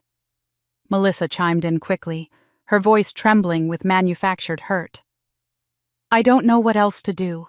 I've begged you to be there for me and you just keep punishing me. The words made Nadine's chest tighten. She slammed her hand on the table, rattling the dishes. You've stolen from me. You've forged my name. And now you want to paint me as the villain enough. Richard rose from his chair, his booming voice filling the room. Watch your tone. You're speaking to your parents. Melissa is your sister, and she needs this house more than you do. The shouting match escalated, words flying like knives. Years of resentment poured out of Nadine, every sacrifice, every dismissal, every wound inflicted by their favoritism. Helen shouted back, clinging to her defense of Melissa. Melissa's eyes shone with triumph, feeding on the chaos she had created. Nadine's anger surged, her gestures sharp and forceful. In the heat of it all, her hand swept across the cabinet behind her, knocking over a porcelain plate that had sat untouched for decades. It crashed to the floor, shattering into jagged fragments. The room fell silent for a moment, the storm outside muffled by the shock of the sound. Helen gasped, pressing a hand to her mouth. That was your grandmother's heirloom, she whispered, her voice trembling. Nadine knelt instinctively, gathering the broken pieces with shaking hands. But as she lifted one of the larger shards, something caught her eye. Tucked inside the hollowed space behind the decorative rim was a folded document yellowed with age. She froze, her breath caught in her throat. Slowly she unfolded it, her fingers trembling. It was a handwritten contract. The ink was faded but legible, the language unmistakable. It was a deed transfer, an agreement that gave Melissa rights to Nadine's house. The signatures at the bottom made her stomach lurch. Helen's familiar loops, Richard's bold strokes, and even Melissa's neat, practiced hand. Nadine's name was there too, forged with startling accuracy. The room seemed to spin around her. She looked up at her parents, her face pale, her chest heaving. You hid this, she whispered, her voice breaking. You've been planning this for years. Richard shifted uncomfortably but said nothing. Helen wrung her hands, eyes darting away. Melissa smirked, the corners of her lips curling as if to say the secret was finally out. Nadine clutched the document, her knuckles white. The betrayal pierced deeper than any lie or forged loan. This wasn't a desperate scheme hatched in the moment. This was an orchestrated plan, an ambush years in the making. The heirloom had been nothing more than a hiding place for their conspiracy. Her body trembled with a mixture of rage and devastation. The heirloom, once a symbol of family legacy, had become the vessel of their treachery. She could barely hear her mother's weak excuses, the storm outside drowning out the words. All she could see was the paper in her hand, proof that her family's loyalty to Melissa had crossed from favoritism into calculated theft. Nadine rose slowly, the document pressed to her chest, as if it were both weapon and shield. Her voice was low but sharp as a blade. You didn't just enable her, you joined her. And now I have proof. The room erupted again. Helen crying out, Richard shouting about misunderstandings, Melissa insisting it was all legal. But Nadine no longer heard them. She turned on her heel, the paper gripped tightly, and walked out into the storm. The rain plastered her hair to her face, but she didn't care. She had the evidence, and with it she could finally expose them for what they were. Back in the motel, she spread the contract across the bed, her chest rising and falling with uneven breaths. She stared at the signatures, the deliberate collusion, the years of betrayal hidden in plain sight. For the first time, she realized the scale of the battle ahead. This wasn't just Melissa manipulating her way into resources. It was her entire family conspiring, their loyalty bound by ink and secrecy. Nadine whispered to herself, her voice hoarse but certain. You thought I'd never find this. But you were wrong. This is where your game ends. The motel room was still littered with shards of porcelain Nadine had brought back in a grocery bag, pieces of the heirloom plate that had shattered during the storm of shouting. On the bed lay the handwritten deed transfer she had discovered inside, damning proof of her parents' collusion. Every time her eyes flicked to it, her stomach clenched. They had hidden their betrayal for years, tucked inside something sacred, as though mocking the very idea of family legacy. Nadine sat in the dim light, her laptop open, but her mind restless, replaying the confrontation until she felt raw. The sharp ping of an incoming email broke through her thoughts. She glanced at the screen. The sender's address was unfamiliar, a string of letters and numbers with no name attached. Her hand hovered over the trackpad. It could be spam, or worse, a trick. Still, curiosity pried her finger down. She clicked. The email was short, almost unnervingly so. No greeting, no explanation, just 5 words in plain black text. Check court records. Melissa Carter. Her heart kicked into her throat. She read the line 3 times, trying to steady her breath. It could be a trap, but it could also be the missing piece she needed. Her hands flew across the keyboard, logging into the public access portal for county court records. The database was notoriously clunky, but Nadine pressed on, typing in Melissa's name. The search results blinked onto the screen, a list of case numbers and dates. Nadine scrolled, her pulse quickening with every entry. And then she saw it, a civil lawsuit from 5 years earlier filed by a former landlord. The charge was fraud, specifically falsified rental documents and forged checks. She clicked into the case summary, her eyes devouring every line. Melissa had been accused of doctoring pay stubs, inventing references, and forging a cosigner's signature. The case had been settled quietly, but the record remained a public testament to her deceit. Nadine sat back, stunned. All this time, Melissa had painted herself as unlucky, misunderstood, a perpetual victim of circumstances. But here was proof that her behavior wasn't a one-time lapse. It was a pattern, a history. The fraud ran deeper than family dynamics. It was documented, verified, undeniable. She clicked through more results, finding another case 2 years later. This one was a credit card company suing for unpaid balances tied to suspicious charges. The details were dry, but damning. Melissa's name appeared again and again in contexts that all told the same story: deception, manipulation, and evasion of consequences. Nadine's hands trembled as she printed the documents page after page, sliding into the tray with a mechanical hum. The stack grew thick, heavier than her folder had ever been. Unlike the forged deed or the stolen money, this evidence was beyond her family's control. It wasn't just her word against Melissa's. These were public records stamped by the court, accessible to anyone who knew where to look. As the last page printed, Nadine gathered the papers into her arms and sat on the edge of the bed, staring down at them. Relief washed over her in waves, followed by a fierce satisfaction. Melissa couldn't spin this away with tears or doctored audio. She couldn't hide behind Richard and Helen's protection. These files made her fraud undeniable. But beneath the triumph was unease. Who had sent the email? Who knew enough about Melissa to point Nadine in the right direction? Was it an old victim of her sister's, another life she had wrecked along the way? Or was it someone closer, a silent observer within the family finally breaking ranks? Nadine pushed the questions aside for now. What mattered was that she finally had leverage. Real public leverage. If her parents refused to see the truth, if her coworkers doubted her, if Melissa tried to twist the narrative again, Nadine could hold up these documents and say, "Here is the record. Here is who she really is."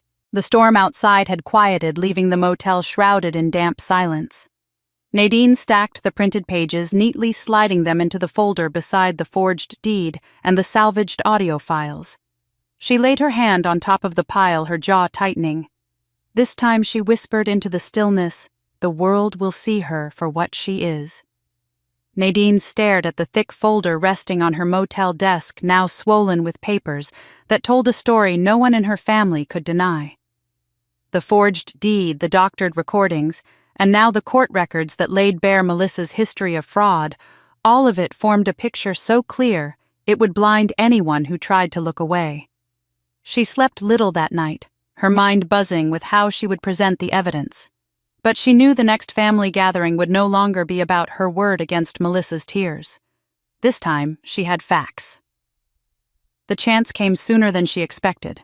Helen called a meeting at her house the following Sunday, describing it as an attempt at family healing. Nadine almost laughed at the irony, but agreed to go. She tucked the folder under her arm as she entered the living room, her presence stiff and guarded. Melissa was already there, her eyes sharp, her lips painted into a perfect pout of victimhood. Richard sat beside her, protective as always, while Helen wrung her hands as if preparing to referee another battle. But today, several extended relatives were present, Aunt Susan, Uncle George, and even a couple of cousins who rarely involved themselves in family disputes. Their faces were drawn, their eyes wary. Nadine knew Dorothy had been whispering the truth to them. The meeting began predictably. Melissa leaned forward, her voice tremulous, telling the room how cruelly Nadine had abandoned her, how she had twisted stories to make Melissa look like a villain. Helen chimed in with sighs and half-scoldings directed at Nadine, but this time something shifted. Aunt Susan cleared her throat, her gaze sharp as she looked at Melissa. "I heard you've had court trouble before, Melissa. Something about falsifying documents." The room stilled. Melissa's face drained of color for a flicker before she forced a scoff. "That was all a misunderstanding," she said quickly. "People love to exaggerate." Nadine's heart pounded, but she stayed silent, letting the weight of Susan's words hang. Then Uncle George spoke, his voice gruff. "You've always been the one needing help, Melissa. Rent car payments, credit cards, we've all heard it for years, and Nadine never asked for a thing. Why is it always her responsibility to bail you out?" Melissa's composure cracked. She looked to Helen for rescue, and Helen did what she always did, stepped in to shield her youngest. "Melissa has struggled," Helen said softly, her eyes darting around the room. "She's fragile. We just didn't want to lose her." Her voice faltered, and she glanced at Richard, who shifted uneasily in his chair. Richard's booming voice, usually full of certainty, carried a tremor this time. "You don't understand," he said, his eyes fixed on the carpet. "Melissa always threatened to leave to cut us out. We couldn't bear the thought of losing her, not after everything." His voice cracked on the last word, and for the first time Nadine saw not anger, but fear in her father's eyes. The words hit Nadine like a blow. They weren't protecting Melissa out of love or fairness. They were protecting themselves, terrified of losing the one child who demanded constant reassurance. Their favoritism wasn't only about spoiling her, it was about survival. They had been manipulated too, their identities as parents bound to Melissa's neediness. Helen's voice broke into tears. "We thought you were stronger, Nadine.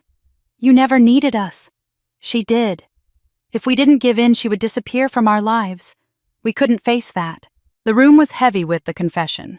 For years, Nadine had believed their choices meant she wasn't good enough, that she hadn't earned their love. Now she saw that it had never been about merit. It had been about Melissa's control, her emotional blackmail. The favoritism had been less about loving her sister, more and more about fearing what would happen if they didn't. Nadine looked at her parents with a mixture of pity and rage.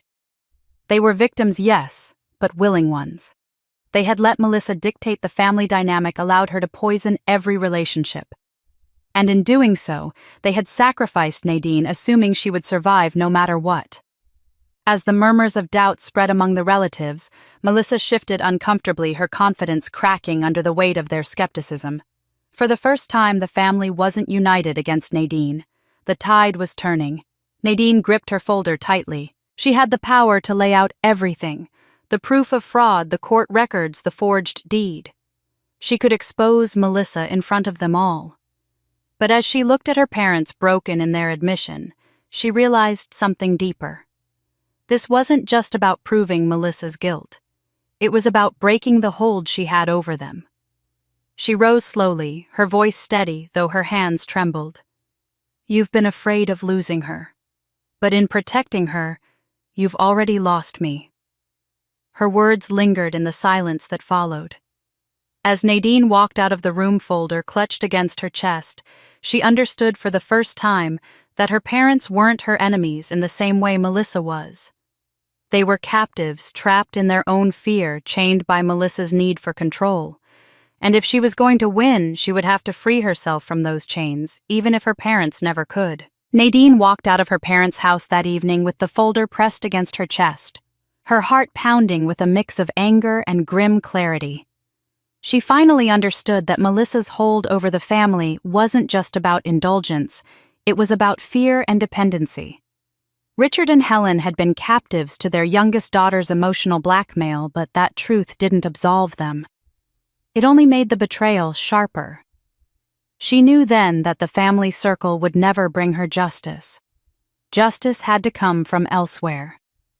A week later, she found herself seated at a polished oak table in the county courthouse.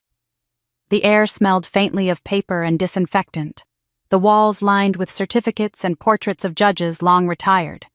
Nadine sat beside Elaine, who exuded calm authority even as she rifled through stacks of evidence. Across the room, Melissa sat at her own table, her expression smooth and defiant. But Nadine's stomach dropped when she saw who sat beside her sister, Daniel Mercer, a man Nadine had once dated years ago, the kind who charmed with a smile but always played his own game. The sight of him representing Melissa felt like a cruel twist of fate. Daniel had been quick to recognize Nadine in the courtroom, his lips curving into a smirk that made her skin crawl. He leaned close to Melissa, whispering something that made her laugh quietly, her confidence swelling. Elaine noticed Nadine stiffen. "Focus on the facts," she murmured. "He can posture all he wants. We have proof." The proceedings began. Daniel spoke first, painting Melissa as a victim of a ruthless sister who had abandoned family obligations. He used his polished voice and theatrical gestures to cast doubt on Nadine's character, suggesting she was unstable, vindictive, even paranoid. He reminded the court of the supposed audio recording, carefully omitting the evidence of its tampering, and implied Nadine had a history of exaggeration. Nadine's hands clenched under the table, but Elaine kept her steady with a subtle nod. When it was Elaine's turn, her approach was clinical, deliberate. She presented the forged deed, pointing out the inconsistencies in the handwriting and the notary seal that didn't match county records. She laid down the fraudulent loan documents bearing Nadine's forged signature, then introduced the bank's fraud report corroborating her claims. The judge, a woman with a sharp gaze and little patience for theatrics, leaned forward to examine each page. Then came the decisive moment. Elaine gestured toward Nadine, who set a small device on the table. "Your Honor, this is footage from a neighbor's Ring camera. It shows Melissa staging photographs outside Nadine's house, placing her own luggage by the curb before snapping pictures that she later posted online to accuse Nadine of abandonment." The video played on a small monitor, and murmurs rippled through the courtroom. Melissa's posture faltered for the first time. Elaine didn't stop there. She produced the court records Nadine had uncovered, documenting Melissa's prior lawsuits for fraud and forgery. The pages were stamped with official seals, impossible to refute. Elaine's voice remained even as she walked the judge through each entry, but her tone sharpened on the final line. "This is not an isolated misunderstanding. This is a documented pattern of deception spanning years and multiple victims." Daniel rose to object, his voice tinged with frustration. He tried to discredit the neighbor's footage, insisting it was taken out of context. He dismissed the old court cases as irrelevant, claiming they had been settled without findings of guilt. His charm, once so effective in smaller circles, looked hollow under the weight of official evidence. Melissa Pale now shifted uncomfortably in her chair. Her defiance cracked, replaced by visible unease. Nadine watched her sister flinch as the judge lingered over the stamped documents. For the first time, it wasn't Nadine against Melissa's crocodile tears, it was Melissa against the facts. After hours of testimony, the courtroom fell into a tense hush as the judge gathered the files into a neat stack. "These are serious allegations supported by significant evidence," she said firmly. "This court will need time to review the documents thoroughly before issuing a ruling." Daniel protested, pressing for dismissal, but the judge silenced him with a glare. Melissa tried to mask her panic, but Nadine saw her fingers twisting together, her composure slipping. Elaine leaned closer to Nadine and whispered, "This is what victory looks like. Slow, deliberate, undeniable." The gavel struck once. "This hearing is adjourned until further review." Nadine exhaled shakily, her body trembling with the release of adrenaline. She hadn't won yet, but for the first time the scales were balanced. Melissa's lies were no longer gospel within the family. They were under the scrutiny of the law. And Nadine knew the truth was finally beginning to claw its way into the light. Melissa left the courthouse with her head bowed, but Nadine could see the flicker of fury beneath her sister's composure. The judge's decision to postpone a ruling had rattled her. Outside on the courthouse steps, cameras flashed, journalists shouted questions, and for once, Nadine didn't feel like the villain in the story. She slipped into Elaine's car, clutching her folder, while Melissa lingered just long enough to pose, wiping at her eyes as though she had been wronged. Nadine knew that performance wasn't for the judge, it was for the audience. She had always relied upon the world outside. That night back in her motel room, Nadine scrolled through her phone wearily. She should have turned it off, but curiosity tugged at her. Melissa had wasted no time. Her Twitter feed was filled with long, self-pitying posts. One photo showed her sitting on the courthouse steps, head in her hands, the caption reading, "When your own sister betrays you for money and pride. Family should be forever, not disposable." #family betrayal. Another post read, "Imagine fighting your own blood in court, all because she couldn't share a home. I have nothing left." Thousands of likes and retweets spread the posts like wildfire. At first, Nadine felt the old familiar twist of humiliation. The comments were brutal strangers calling her cold, selfish, heartless. Some accused her of abandoning a struggling sister. Others speculated about greed and jealousy. Nadine's chest tightened, her breath shallow. Even after the judge had recognized the seriousness of the evidence here in the court of public opinion, Melissa still had the upper hand. But then, as Nadine refreshed the feed, something shifted. Underneath the stream of sympathy, new voices began to emerge. One reply in bold letters stopped her in her tracks. "Don't believe her. She scammed me too." The account belonged to a woman Nadine didn't know, but her tweet quickly gained traction. She wrote in detail about how Melissa had promised to sublet her apartment years ago, taken money up front, and disappeared. Another former acquaintance chimed in. "She used my credit card without permission. Took months to sort it out." Soon the thread exploded. Story after story surfaced, each recounting fraud, deceit, or manipulation tied to Melissa. The tide began to turn. What had started as a wave of sympathy slowly twisted into a storm of outrage. Someone created a thread compiling screenshots of Melissa's past court cases, the very records Nadine had unearthed. Another user highlighted inconsistencies in Melissa's posts, pointing out the staged quality of her photos.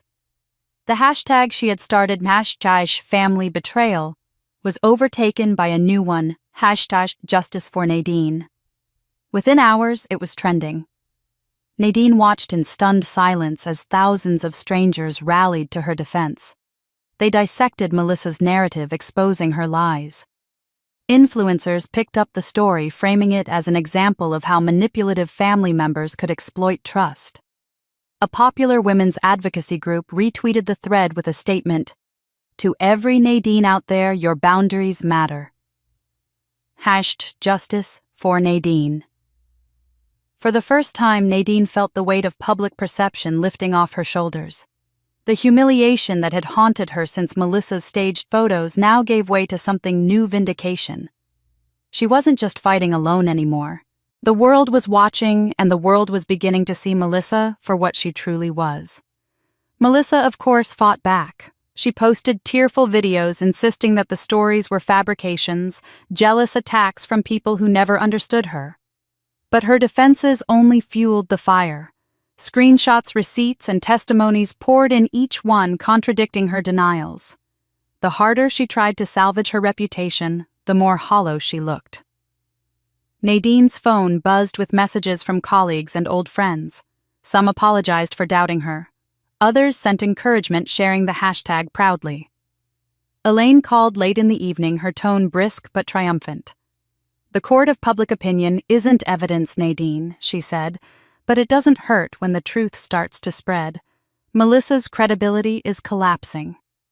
Nadine lay back on the motel bed, the glow of her phone screen lighting her face. She had braced herself for another storm of humiliation, but instead she had witnessed her sister's carefully constructed facade crack under the weight of her own history.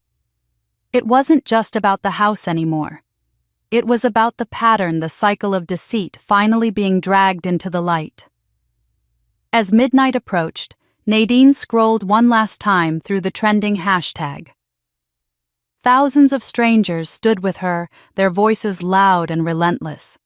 The battle wasn't over, but for once, Melissa's lies were no longer unchallenged. Nadine turned off the phone and set it beside her, her chest rising with something she hadn't felt in months, hope. For the first time, she realized that Melissa was not invincible.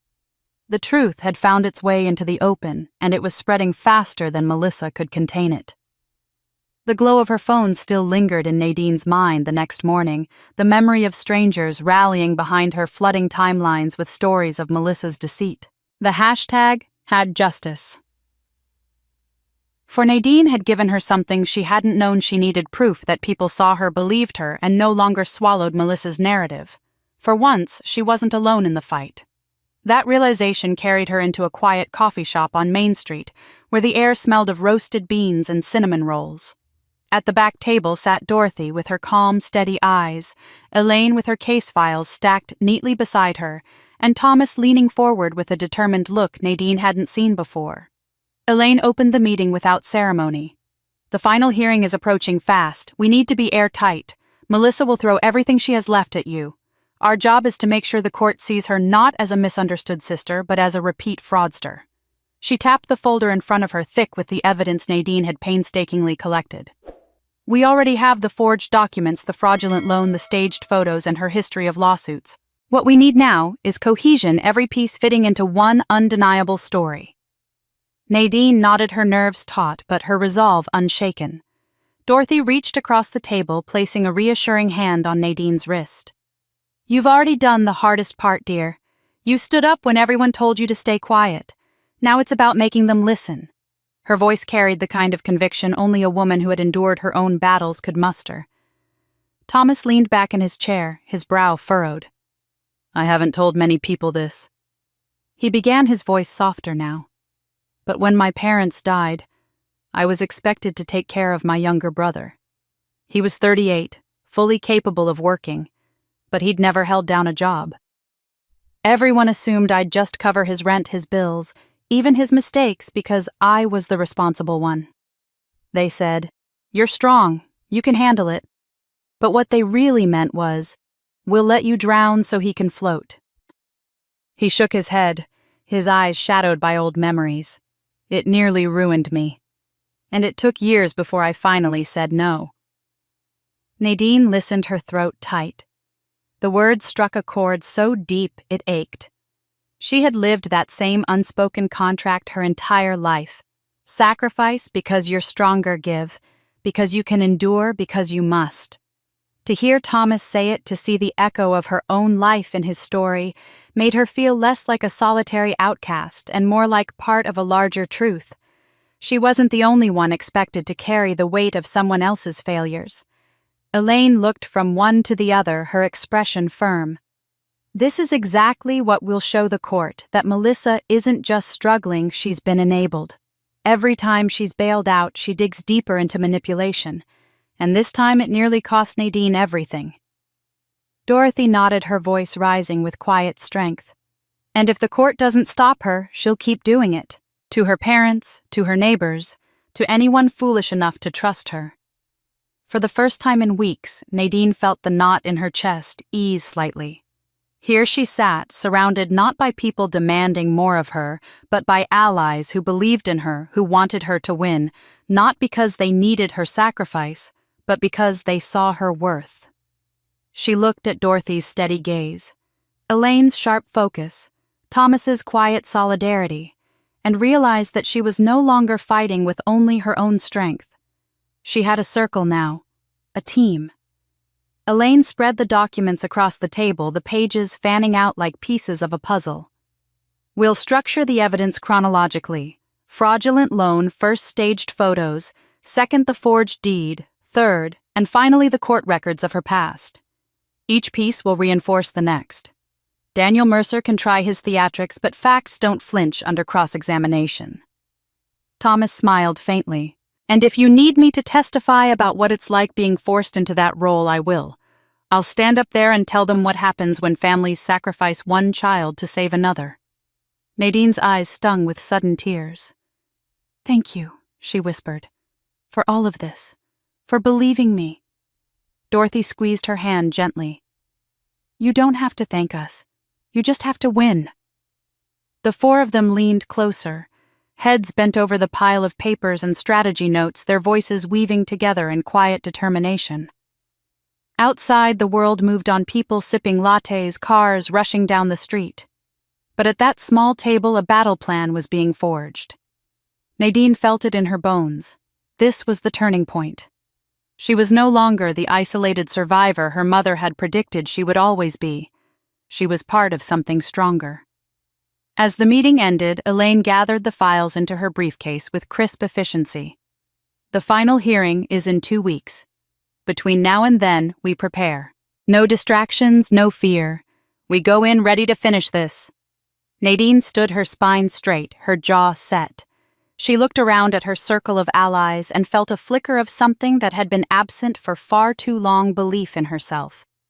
When they parted ways outside the cafe, the winter wind biting at their cheeks, Nadine pulled her coat tighter and whispered under her breath, "This time she won't win." Nadine walked away from the cafe with the winter wind sharp against her cheeks, her allies' voices still ringing in her ears. For the first time in years, she felt grounded. She had a plan, a team, and evidence that spoke louder than Melissa's crocodile tears ever could. She told herself nothing would rattle her before the final hearing. But 2 nights later, her parents called her to their house, insisting it was time to make peace. Against her better judgment, Nadine went. The house smelled of roasted chicken and sage, as though Helen thought a familiar meal could soften the edges of betrayal. Richard greeted her at the door with a rehearsed smile, but his eyes betrayed tension. Melissa was absent, which only deepened Nadine's suspicion. She sat at the dining table, arms folded, waiting for the ambush. Richard cleared his throat, his voice booming yet uneasy. "Nadine, we've been thinking. This whole situation has gone too far. It doesn't need to end in court. Family shouldn't tear itself apart in front of strangers." Helen leaned forward, her hands clasped tightly. "We have a solution," she said, her tone falsely gentle. "Let Melissa stay in the house. You'll still be on the deed. Nothing changes legally. This way she has stability and you avoid more fighting." The words struck Nadine like ice water.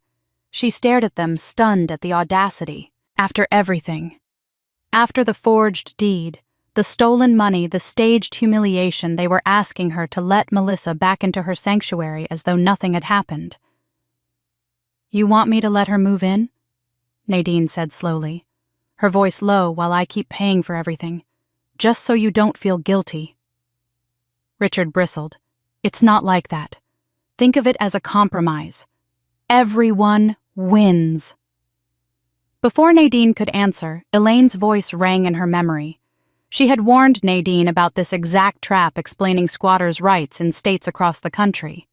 If Melissa established residence in Nadine's home even without a lease, it could take months or years of costly legal battles to evict her.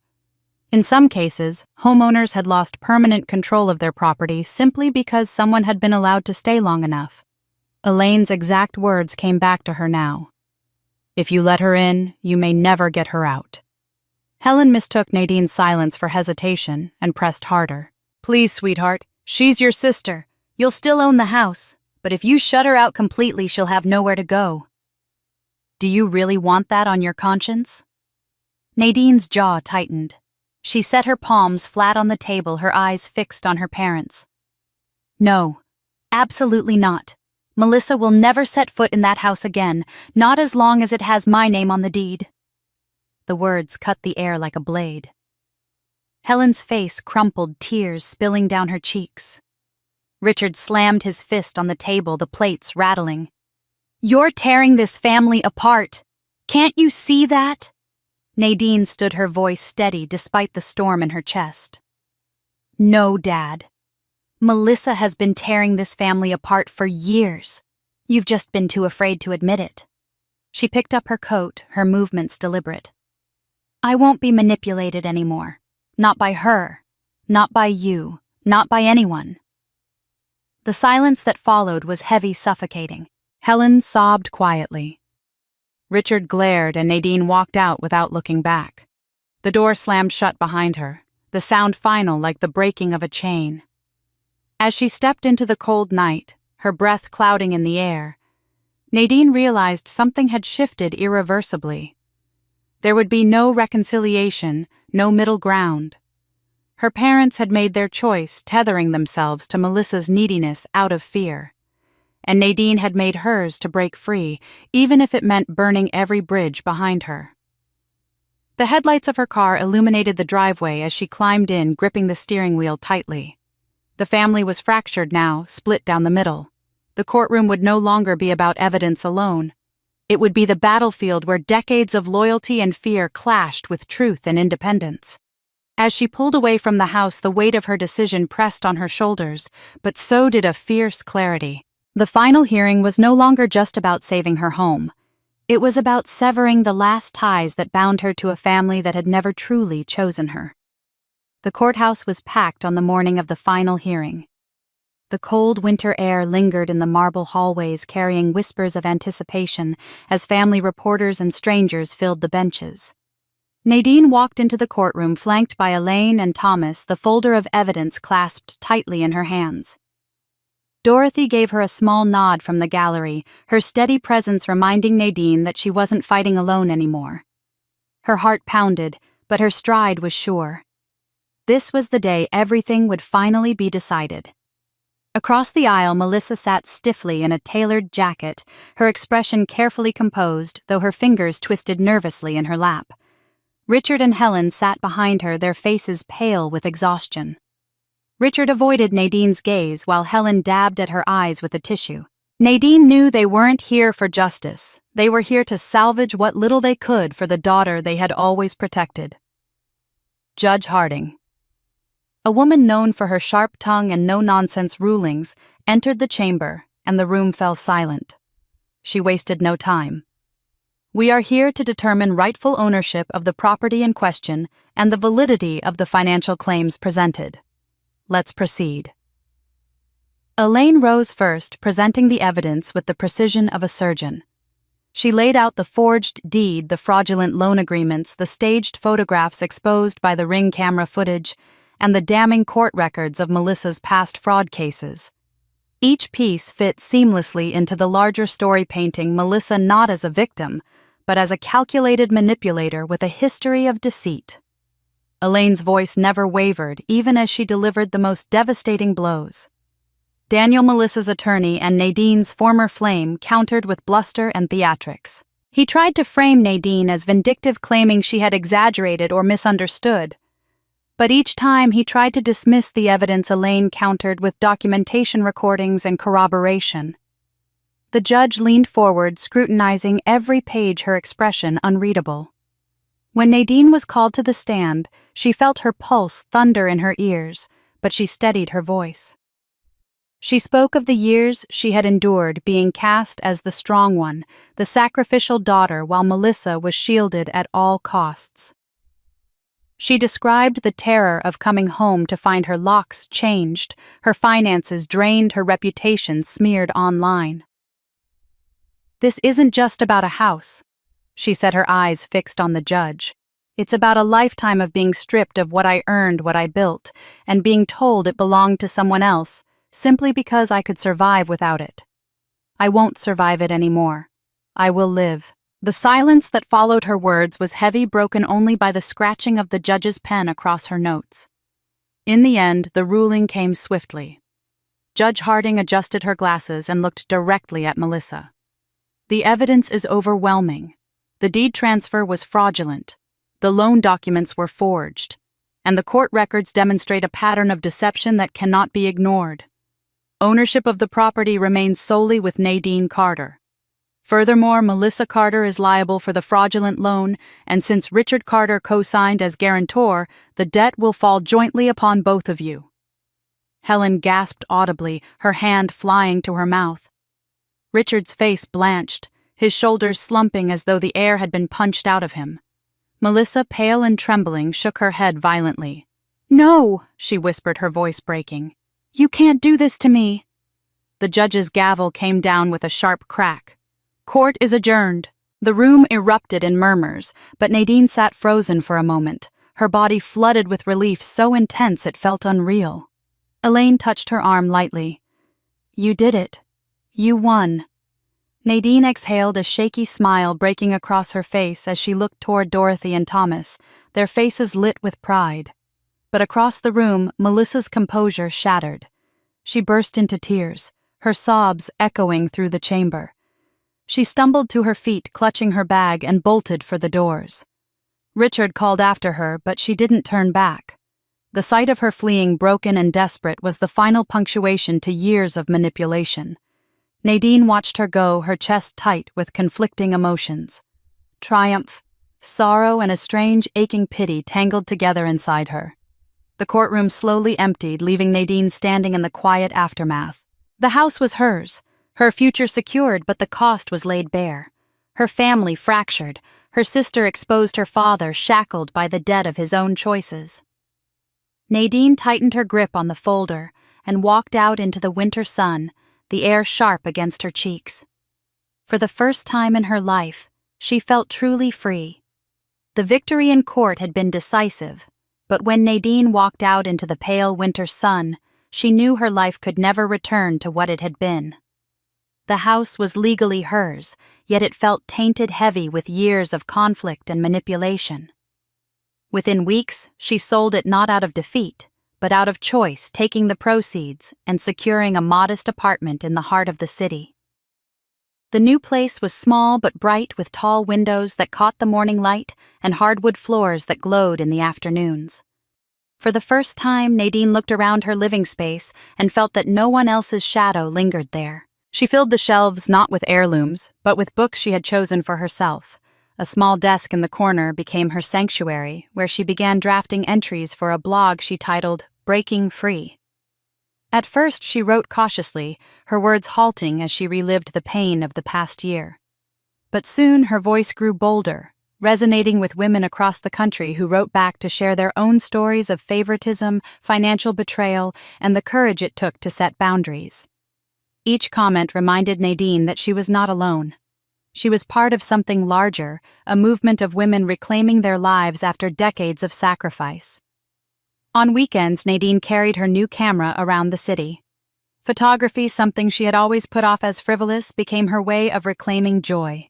She took classes at the community center, learning how to frame shots of bridges at dusk and children playing in the park. With every shutter click, she felt herself growing lighter, her world opening in ways she hadn't imagined when she was fighting merely to keep her home. One evening, while editing photos at her desk, her phone buzzed.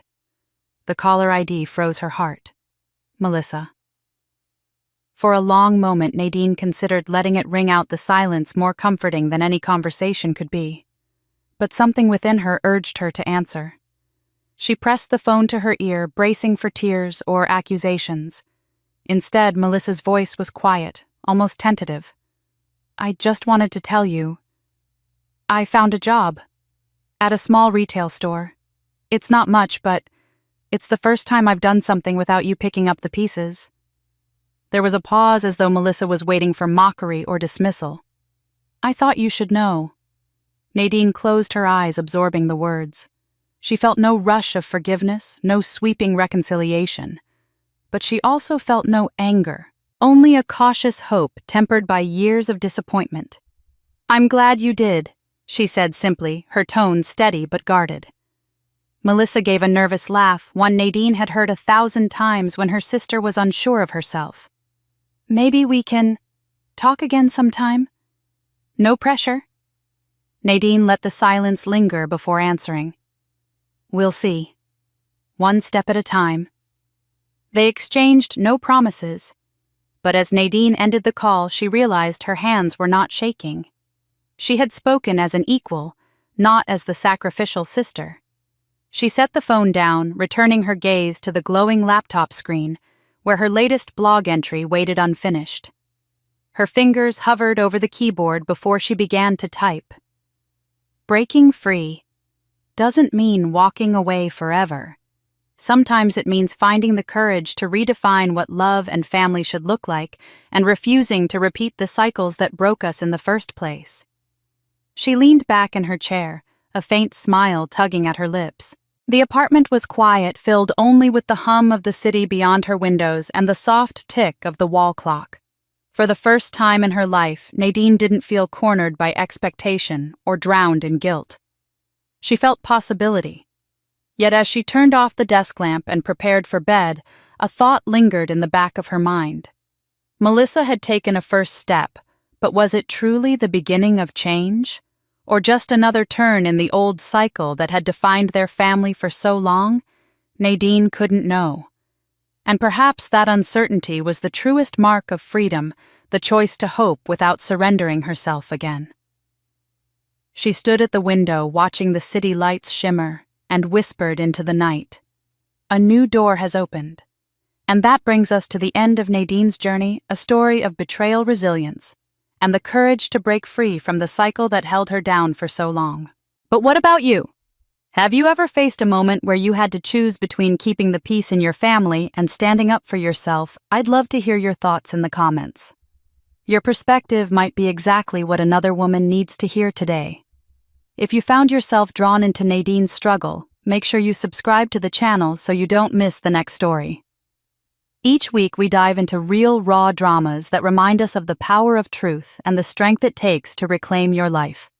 So leave a comment, share your experience, and join the community. Your story matters here.